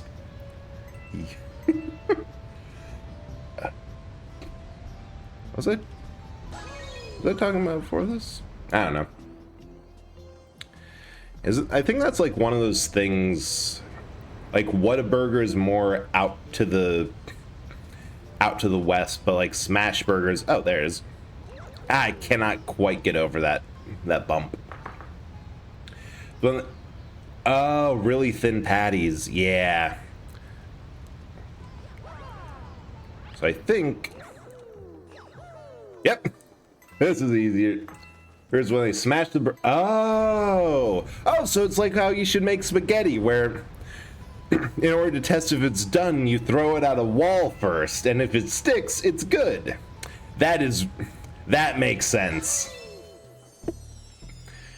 And well, the problem I have is that my cast iron pan isn't as big as it could be. So, oh, I think we just unlocked the challenge galaxies. Sweet. Yes. Ceiling spag. You cannot beat ceiling spag.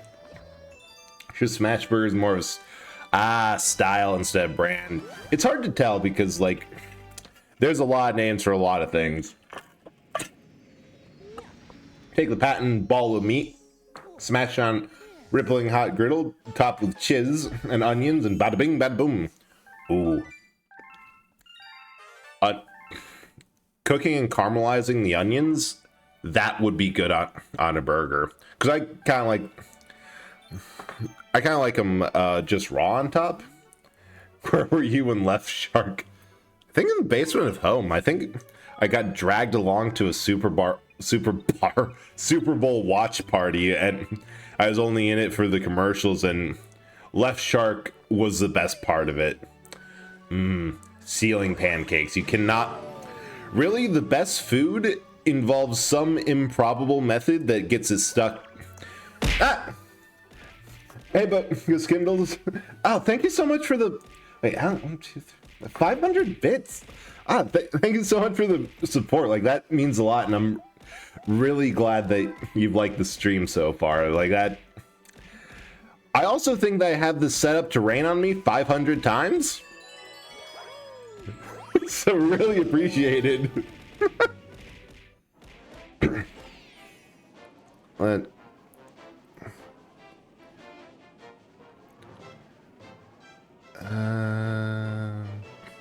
Just a moment while I do something more. Yeah, that I suppose I should have mentioned that there is a silly incentive for gifting bits, but like right now, the bits. So they, yes and no. For like just to make sure that Twitch doesn't get as much as possible, I have a link directly to the GoFundMe. But like because this is a Donathon, what I'm actually doing right now is taking the $5 and adding it to the Donathon. There you go. 305. So it does get counted, because I know the intent, and it is definitely appreciated. Because every dollar we get, every dollar is a closer goal to. Oh, I forgot I have to actually hold this thing up right. It's a closer goal to the fundraiser, and also, wait. Oh, I have to ramp. Hey, all right, thanks for staying around, Tank, and for the chaos. Have a good night, and see you soon. You might survive this weekend's D&D. Maybe. We'll see. Slipped. Yeah. Every dollar is one closer to the Donathon goal, and one closer to make me do something inadvisable food-related. Well, honestly, for as much pain as it causes, I am having a lot of fun with the various goals, simply because it's funny and like it's funny, and I actually don't mind them. I'm kind of it's like a weird, messed up curiosity of, okay, what's going to happen with this next one? Thanks, Spirit. Oh, I looked away. More bread. I remember this one taking a hot second, but the thing with Mario levels is every bit of time, for as much time as it takes you to do the first time, there's actually like a bit of muscle memory. Oh, mitosis. Let me get that for you quick. And I forgot I have to switch screens. And could almost use a fourth monitor. Almost. Let's put it... Nah. We need some We actually could use some... No, that's hard to read. We'll put it here. That's a good place for him. There we go. Love the mitosis redeem. Oh,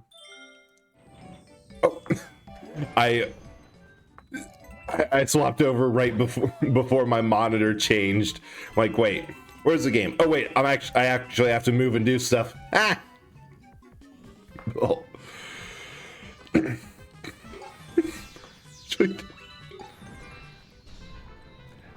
And with this sort of challenge, you learn some surprising information, like the fact that the ow, too fast. Ah. Wait, how did I pin this to my model? That shouldn't be nowhere near what you need, nowhere near close enough to pin it. That's just impressive. Oh, hi. Wait, do I have... No, I still haven't set up the... I haven't set up the get really close to the screen for this model. I need to do that too. Or can I? Hello. I should not be moving around and splitting my attention this much during a part where I actually have to use motion control navigation around perilous jumps. Oh. Ah! Wait, blew me over the hole. 1, 2, 3, Goomba. I see what you're trying to do. Whew.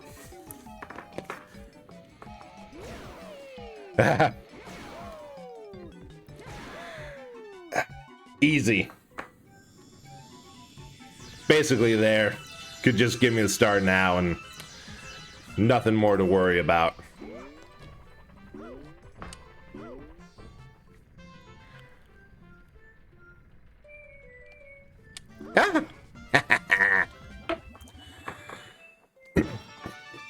Yeah, as I was saying about the muscle memory, this is definitely one of those stages that first time through took a whole lot of effort. Every subsequent time through, you learn it a bit more, remember it, and it gets a little bit easier. Like, I feel that half of most complaints for this sort of game being like, oh, it's super hard, or oh, this level is impossible, is because a lot of people, and rightfully, like, it's a fair thing to say that was awful, I did not have fun, I'm just going to skip this level on the next playthrough and deal with it last. But like, there's still a part of these sorts of platformers where the original, like the old ones, the NES. Oh, hey Butterfly, thanks for the lurk, and I hope that you're having a good day today. Wait, the bot. Wait, where did I go? Did the bot break? The heck? Huh. Weird. I have to give you the...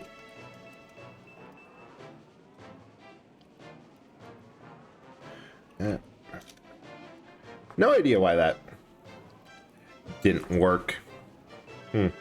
Probably crashed. Welcome in. What was I talking? Oh, right, the like old NES or original platformers. Part of what gave them a bit of challenge was they were meant to be really difficult as a form of replayability. Where, and that's partly because they're descended from arcade games where they're meant to be difficult as a form of profitability. Where you have games like Metal Slug, which is regarded as one of the hardest run and gun games you could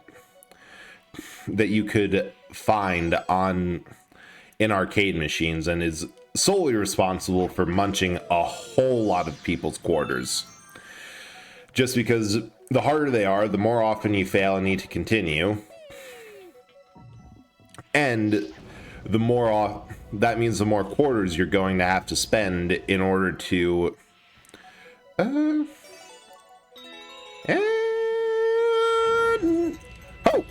barely. The more quarters you spend to try and actually beat the game. With games sometimes getting downright mean and impossible to a point where the only way to beat it is to know that something's about to happen and that you're going to have to react with no in-game tells. And from that is just kind of standard that platformers in a lot of early games like NES, partially to compensate from them having very small and simple games on them, that in order to have replayability, and just because that's how they made games, they get really hard. And sometimes that shows its head again in newer games, where there'll be a section or a challenge or a special world, like End of Mario Wonder is a really good example. Hey, Breadtastic. Nice seeing you in. I hope that you had a good day. We have actually made a lot of good progress on the Donathon. Like, I'm really happy with how it's going, and am fully embracing whatever comes from the concoctions I have endured tonight. That makes it sound like a much bigger imposition than it is. I'm having fun. I hope that you are too.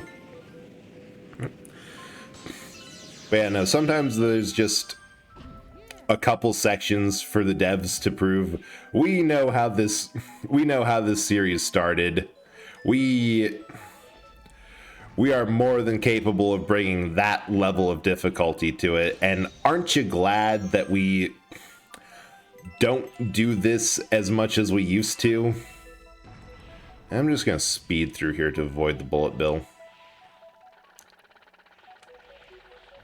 Yeah. Because you know it's bad when the game flat out gives you almost unavoidable or really easy to grab lives. Because that means we did this in play testing, and it was difficult. Have a freebie on us. You're going to need it. Because full honesty, I am surprised.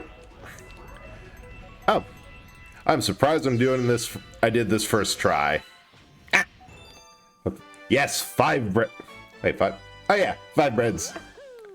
They're so necessary. Like, even, I know Mario Sunshine did this with, oh hey, we have enough stars to just get to the end. We don't need to collect any more. I mean, we're still going to. We're going to 100% in this game. Maybe even 200% if we do a playthrough with Luigi.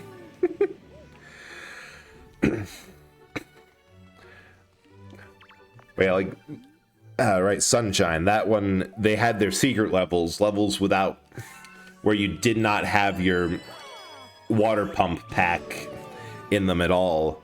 That if you got to about halfway through, or sometimes the first section, like the first big platform, you could almost always break a crate or pound in a nail or something just to get a 1-up mushroom. And it was so upfront that it was just saying, okay, you've done the easy stuff, the training. We're not going to penalize you for not getting this course any further than, or for failing beyond this point, because this one is difficult. And sometimes it's just like there's 1-ups everywhere, and just in this course, if you follow the coin coins or star bits we've left as a guide of where to go, then we will make sure that you'll be on like a drip feed of extra lives. Like there's 25 coins through this first section before it gets really hellish. If you can get through this, you're going to be losing lives a lot slower. I think that kind of game design of we have methods to make sure that if you perform not good, but adequately, that you're going to be able to continue going for much longer than you'd be able to otherwise. Holy. I can't believe that worked. There was like several times where I'm like, well, I'm falling off.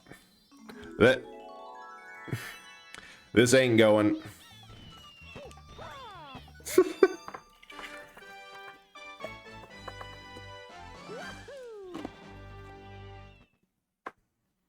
Hold on. Back to the courses I know really well.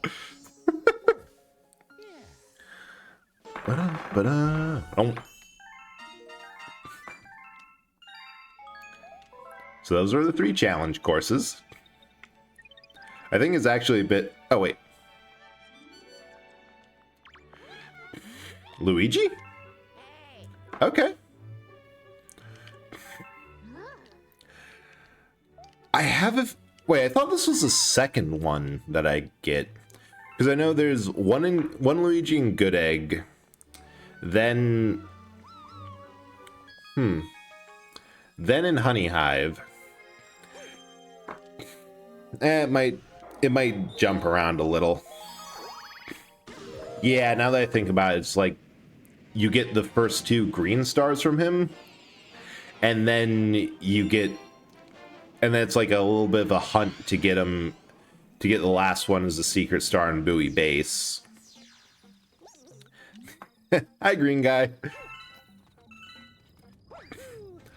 I wonder how many people, like, because the joke with Luigi is that he's always second best or forgotten.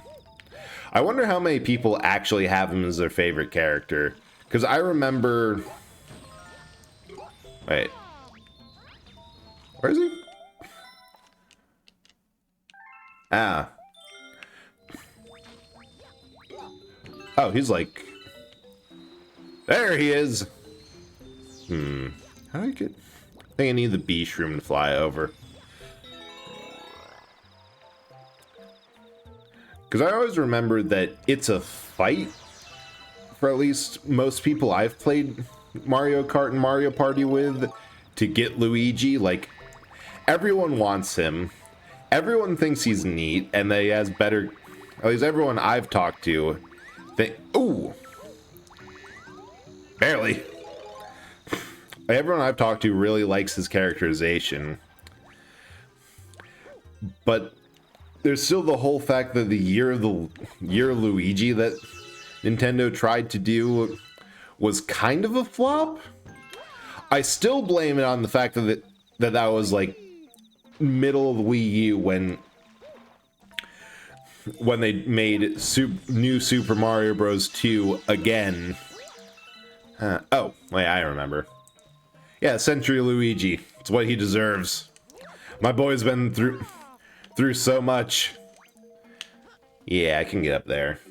So, yeah, he's an underdog in his own universe, but he's absolutely the most popular of the 2 brothers compared to Mario.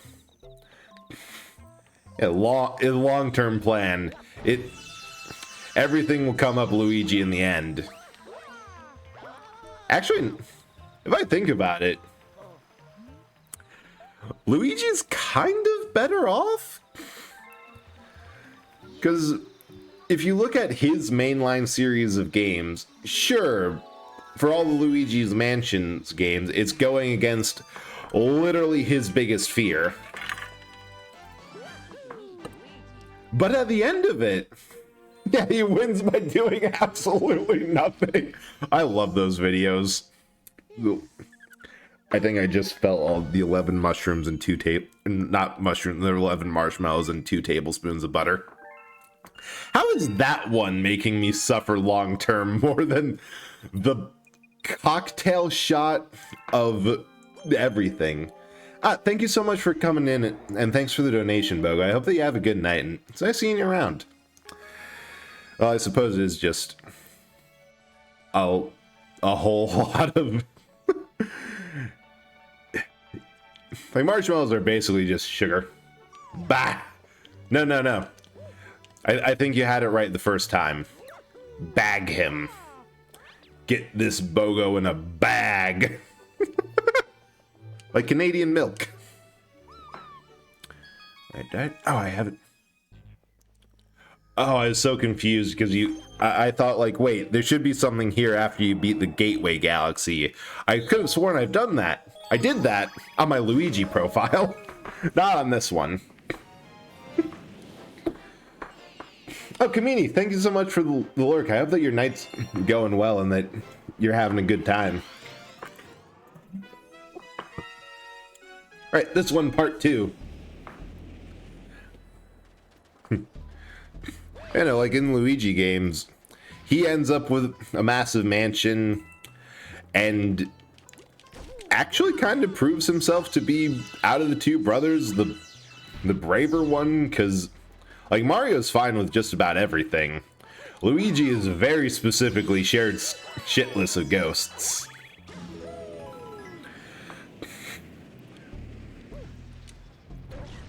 I don't know. Point is,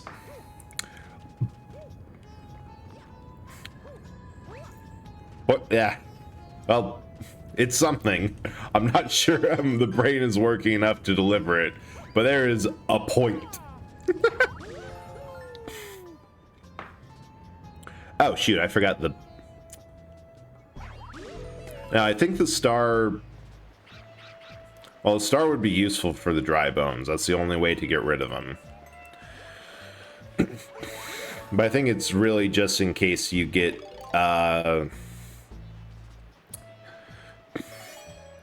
like you need some more star bits for the Luma. And we'll get this one first. And then a bold strategy. Oh, that actually worked! I mean, it doesn't help much because the pole stars go right there. I think the way that they had envisioned this is you land here, you go through, get 4 of them. The way you come out for the last one, you notice, oh, there's a shell there. I bet I could use that for the chest. And then you go. All right. Got... this one looks harder. Maybe?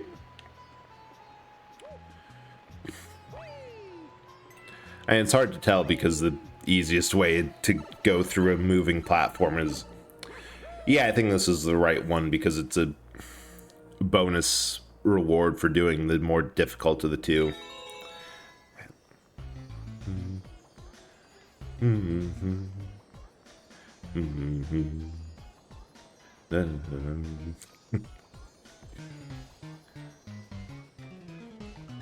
I always love the music note collected ones. Like, it's a nice way to get the old... I don't actually need more of them. I have, like, what, 57? It's a nice way to get, like, the newer soundtrack in there without getting... or without... we're still making room for new music to appear in the series. Okay, so that goes out over there. That doesn't go anywhere. I think going on the shortcut does, oh.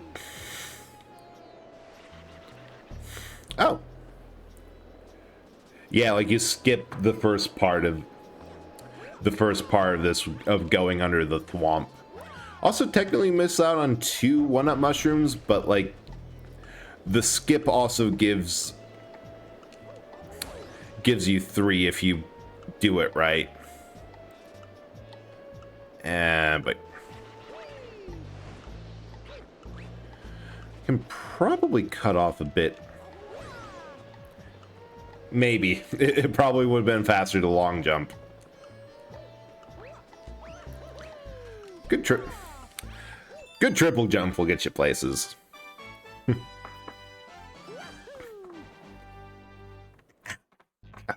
I have no clue how I pinned one of the breads, or that bread that's far off to the side to my model, but I'm so glad that it happened. I wonder if I can do that every time. I wonder what other madness I could pin. What else? One more there. I'm actually going to... I'll be back in a second. I need to take care of something. Let me put on some tunes while you wait.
Hey, I am back. Next star.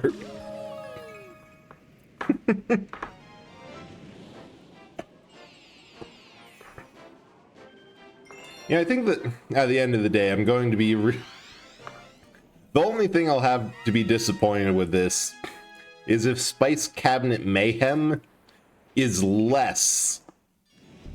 better than...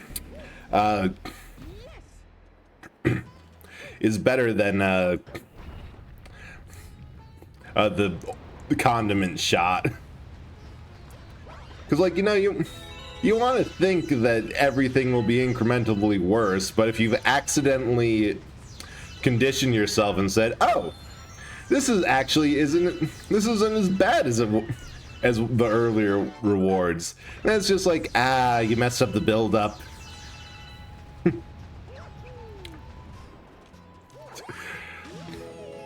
But that, I don't know, I also think that the sign of a good Donathon is it ends with whatever the person who had to do it saying, oh god. Like, you can't do that. Do you really have the punishments that you need to enforce and highlight the suffering? God, I forgot how many dry bones there are here. Okay, where's that last one? Probably just like... oh, there. I can't believe I did that in one loop. That usually takes me quite a bit of time. I think... Wait, I remember why. It's because I've more recently did this one. So I remember where the secret star is, because this one always gave me trouble. Like, this is, in my opinion, one of the most... First of all, the most memorable ones. But also one of the most difficult ones. And oh my god, control stick, please. Oh, shoot.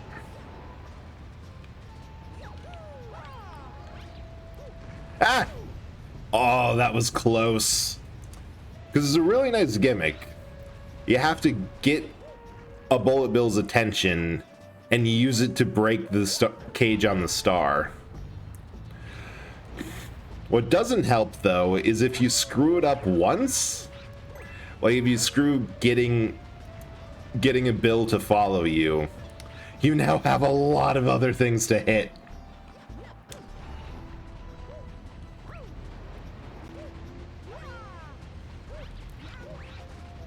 I think... Yes! Pull up, pull up, pull up! How did I do that so cleanly? Actually, that was... That usually never happens. You usually end up having to scatter several dry bones at first. Dang.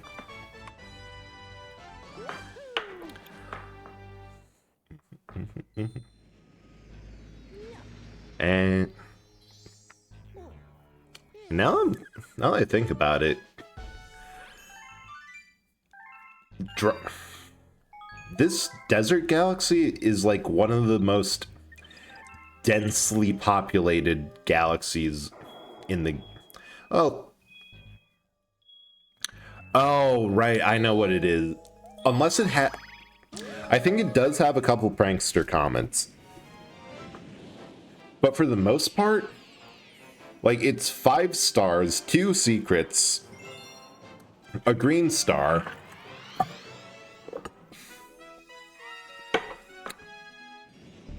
and like, it's one... Yeah, there's just a lot of sand per square inch here. But in terms of unique levels and obstacles, it is one of the densest galaxies for all of that. Like, I'm pretty sure no other galaxy has that many. Like, most galaxies will have 5 stars, but 2 of them come from prankster comets. They're usually like not just in the level like that. I wonder if it's because, like, my theory is that it's either they didn't have levels that lent itself to the gimmicks of the other. Barely. Of the various prankster comments. Keep on wanting to say comments, like chat comments, because streamer brain.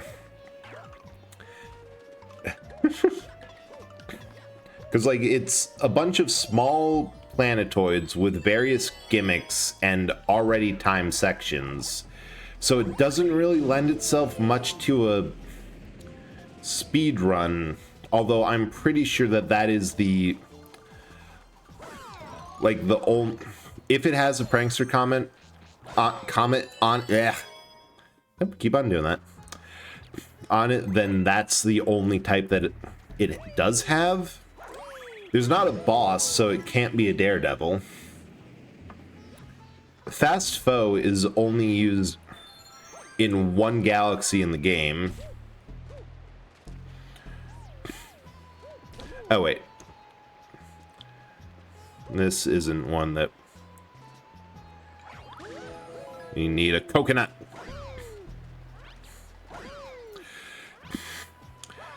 And then a purple coin one.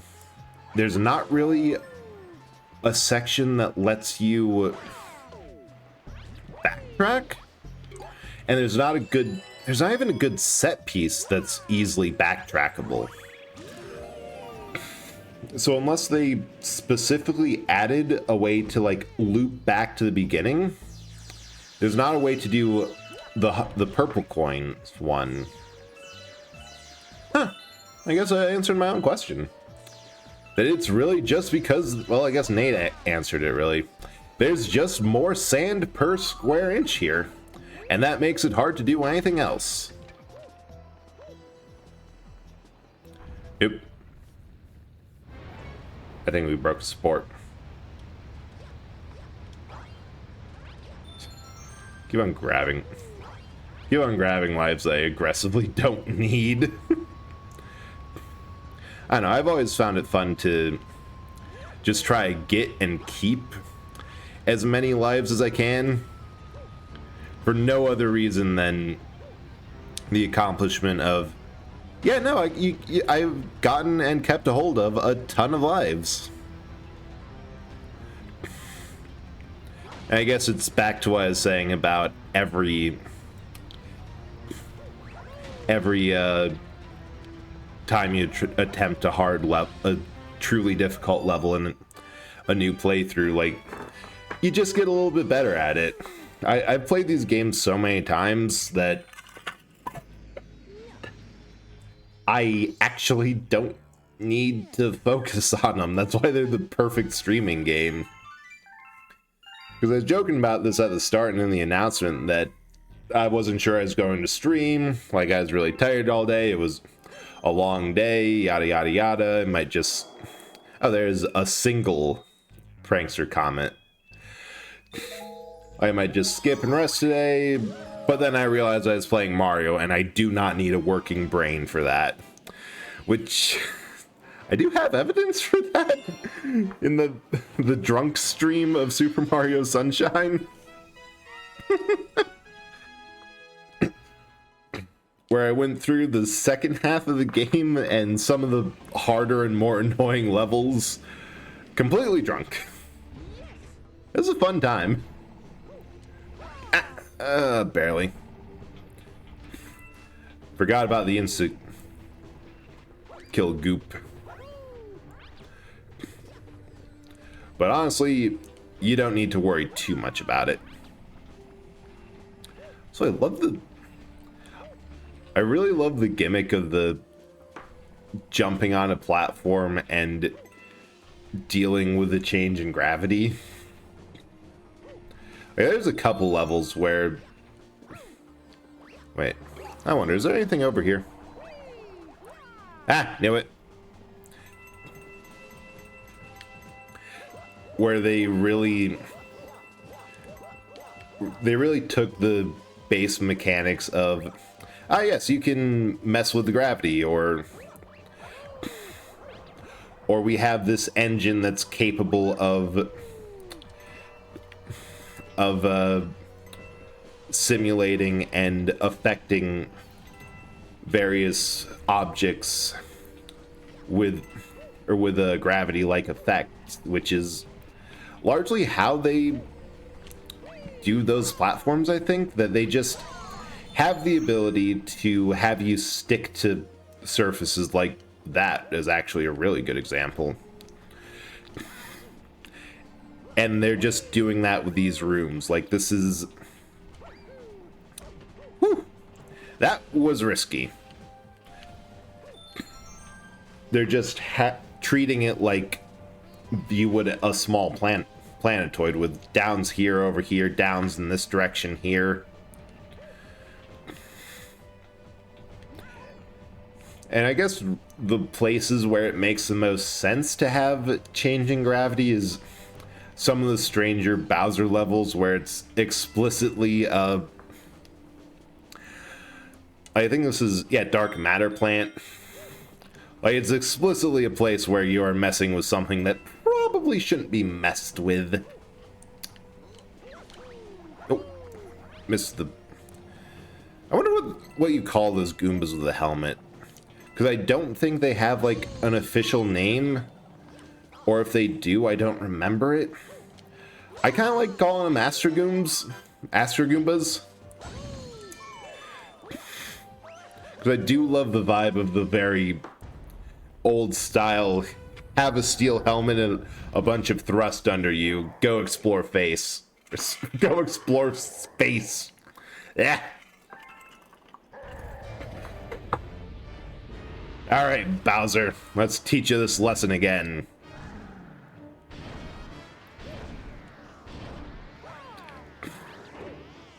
Right, that probably shouldn't have done that. So he learned to spin. Suddenly, it doesn't feel fair that I'm no longer the one here with the ability to spin. Anyway, speaking of everything that this game has kind of pioneered, because it had a bunch of characters, like a bunch of new characters, a bunch of new concepts. After this game, I'm pretty sure some version of the spin became like standard Mario kit. Because I know in Wonder they added the the flower spin badge, or the double spin, or whatever it's called, that really replicates what this game has, where in it midair you can hit the button, spin around, gain a bit more height and a bit more control, reposition, or do some weird things like that, like the that wall, like triangle wall jump that I like to do, where I backflip, spin, hit the wall, jump off, and spin again to get on top of something. And even like the new Super Mario Bros. You know, the first one, the one that was actually new. That one had like a spin as just a weak natural ability, where you could get a little bit more horizontal space. And then the propeller flower, which was a much bigger spin. Not bad. Guess I chose the right guy to be my arch enemy. At least you always put up a fight. It's too bad for you, because my master plan's almost complete. Tough luck, Mario. Ugh. Sorry, Sickly, I don't think I'm going to be able to make it to 11. We will... I have a feeling next stream we'll start up with Spice Cabinet Mayhem.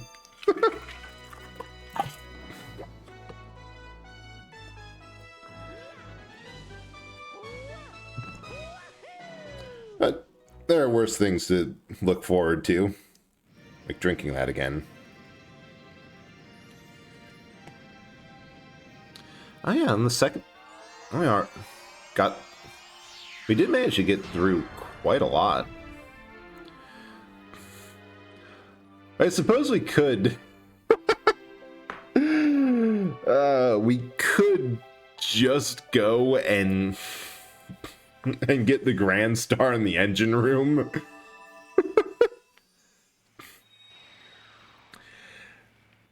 But, problem is, at least with this game... Yep, one in the bedroom. Oh, we don't even need the Grand Star up there. Have ascertained the location of your special one. Please take a look at the circle by your feet. 1. That number represents the power stars you need to reach the center of the universe. That number will decrease with each power star you recover. And when it reaches 0, Comet Observatory will gain full power and fly as a starship again.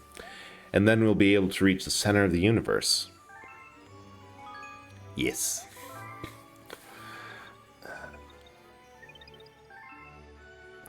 Comet Observatory is full power. I can fly through the cosmos again. Donk. It's time. Do you want to go to the location of your special one in the center of the universe? Wait just a second. Because there is nonsense we have. Because I know that aside from Sunshine, which got to a point where I did, I think every main level, I just didn't do the 100 coins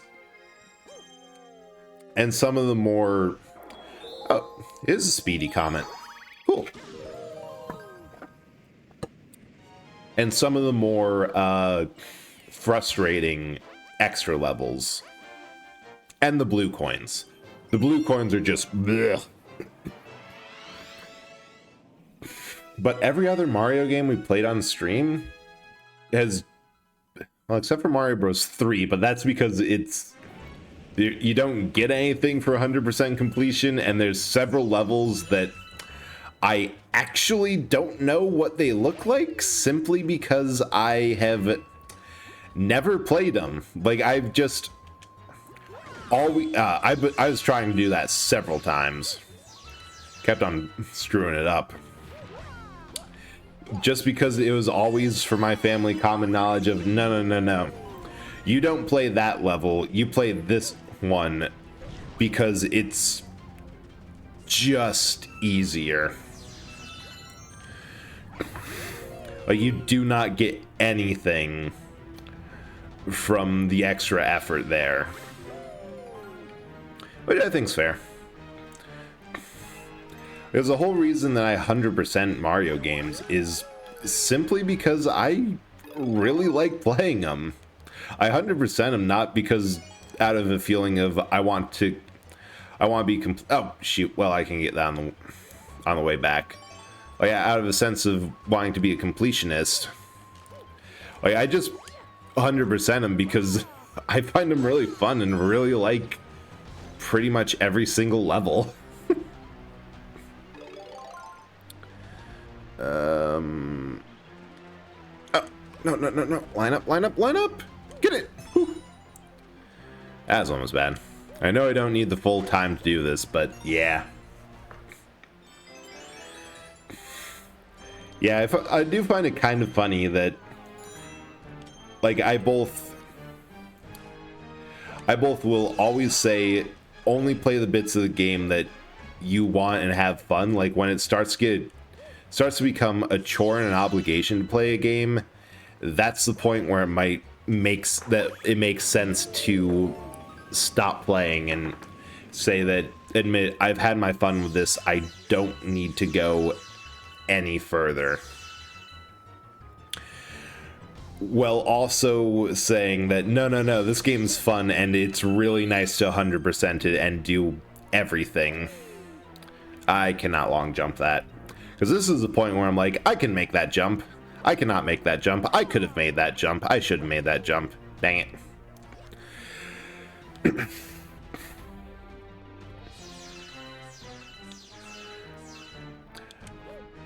I know. I've always been one to think that, games are supposed to be fun. Maybe just let people play games the way they want to. Like, even if it's wrong or not wrong, that doesn't even make sense. I don't know why I said that. If it seems wrong to a person, there it is. But it's just fun for like someone else. And it could be a number of things. Like, I know several games that, I mean, the whole reason the Maldening is on there is because I have a list of games that is like, this makes me so unbelievably angry and frustrated to play at times. But when I win and when I beat it, the sense of accomplishment, or a game like Marauders, the Maldening Final oh god, yeah, stream 14 MSQ, that'll get the Maldening to happen like minutes. Oh. Wait, Dusty Doom still isn't complete? Wait, that has to be, it has to be 100 coin star. After all the talk of, yeah, they can't really do 100 coins here. Well, I guess I was completely wrong about that. Yeah, that's like 7 or 8 stars in one single galaxy. That's a lot. Never ends. Ah, Ricky, thank you so much for the raid. And like, let me get you the shout out. I think my bot, my bot has gone down, so apologies, but welcome in, Ricky. What were you playing? Like Infinite Wealth. How's that been going? Because I was watching the first stream you did of that, and that was really cool. And it seems like a lot for the Yakuza franchise, and they're really going at a great one. You got to Danny Trejo? You fought Machete? I still can't believe he's in there. Let me do the intro. Welcome in, Raiders. For everyone who's new here, I am Eljator of Bread, Eljator from Beyond Reality, who found an old abandoned blockbuster and decided to make that my sole and only personality trait of all the old video games inside.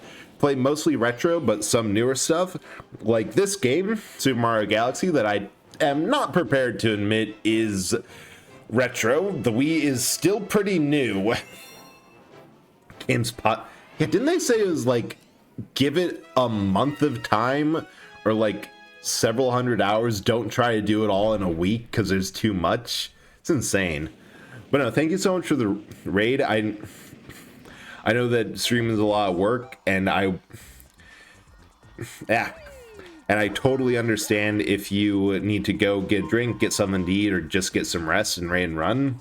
Came out with like we came out like 5 years ago. It's new. They're nowhere near next gen.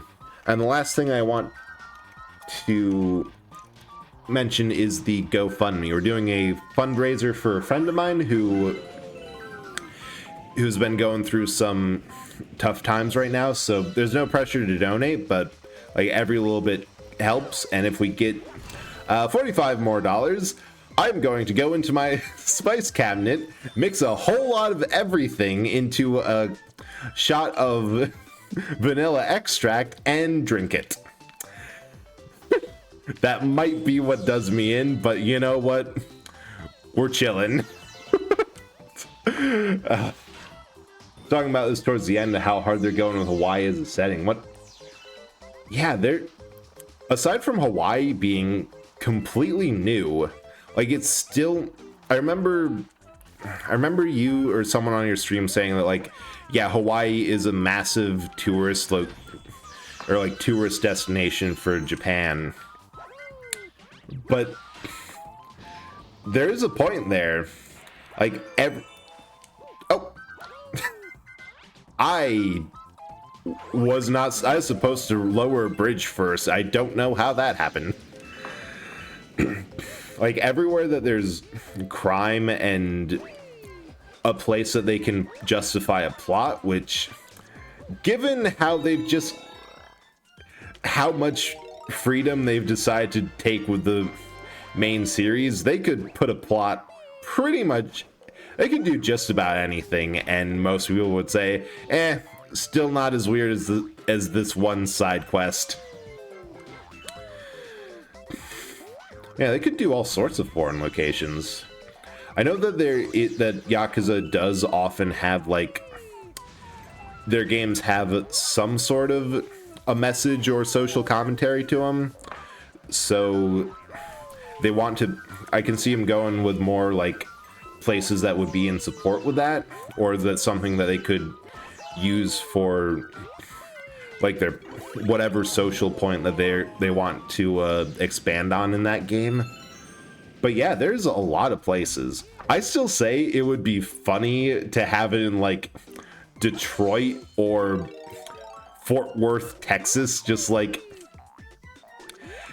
somewhere very arbitrary, like not where you think of for massive American crime. Yeah, oh, Boston. That would be come to Boston, boy. Boston. I could get behind that. Because it's fun. As fun as I think it would be to like some like mid-sized or someplace people know but isn't huge. Just like have them continually go, or have the protagonist continually go to more and more out there destinations. Yeah, exactly. Boston's a perfect crime-ridden hellhole for a Yakuza game.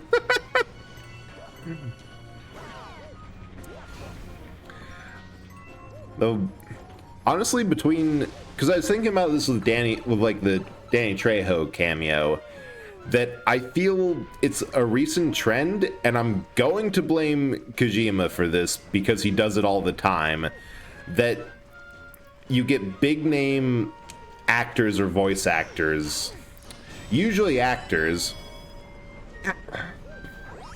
to provide like some sort of cameo role or the like, in order to, like, for whatever reason. And I'm kind of here for it. Like, I like that, first of all, they're transparent about it. Like, yeah, we have these actors, they're in it. And I know in some cases, like for Death Stranding, that Norman Reedus provides mocap and like mocap, face, and voice acting for the main character. But in some cases it's like Guillermo del Toro provides the voice of a character, but somebody else is the facial modeling and mocap for the performance. So there's ways to do it that doesn't encroach on voice acting, especially if you need a different skill set or like a different acting experience. How many games till we see a space or time travel plot? I could see Yakuza 9 having a space aspect, because like a Dragon 7, that had, you were able to get essence of satellite bombardment or something. Shimacut director George Miller. God, the cast for Death Stranding 1 was already impressive. Because like, aside from, like, Norman Reedus is knowable and noticeable, but isn't huge. Like, his popularity, I feel, kind of declined with The Walking Dead. But like Guillermo del Toro, that's a big name if you ever talk about film. He does a great job he's done a great job for directing. I think that attack comes back in 8. Oh, perfect. I absolutely love the satellite laser. But then they got Conan, awesome, like the Conan O'Brien, the talk show host, to appear. I know he was actually really useful because he gave you a funny hood that helped traverse rivers, as well as grenade pouches. I got a couple more people. Like, I feel Mads Mikkelsen as like the starter villain. That one was pretty good. And they got a couple like magazine, like big game industry magazine journalism people in there. A couple more surprising. Got Junji Ito? Wow. I haven't really looked much into Death Stranding 2.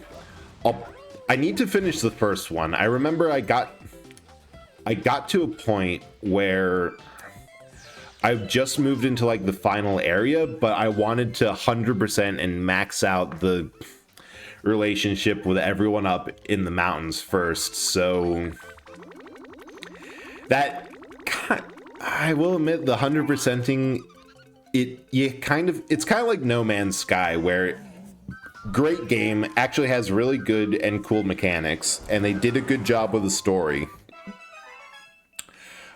But you have to be in like the mindset of a game that involves a lot of atmospheric walking around and almost like a meditative sort of thing of I'm just here to vibe and think about the world that's been presented. Kind of like Journey, but I will admit Journey and those types of games are a bit more, they're better at the quiet contemplativeness and movement mechanics.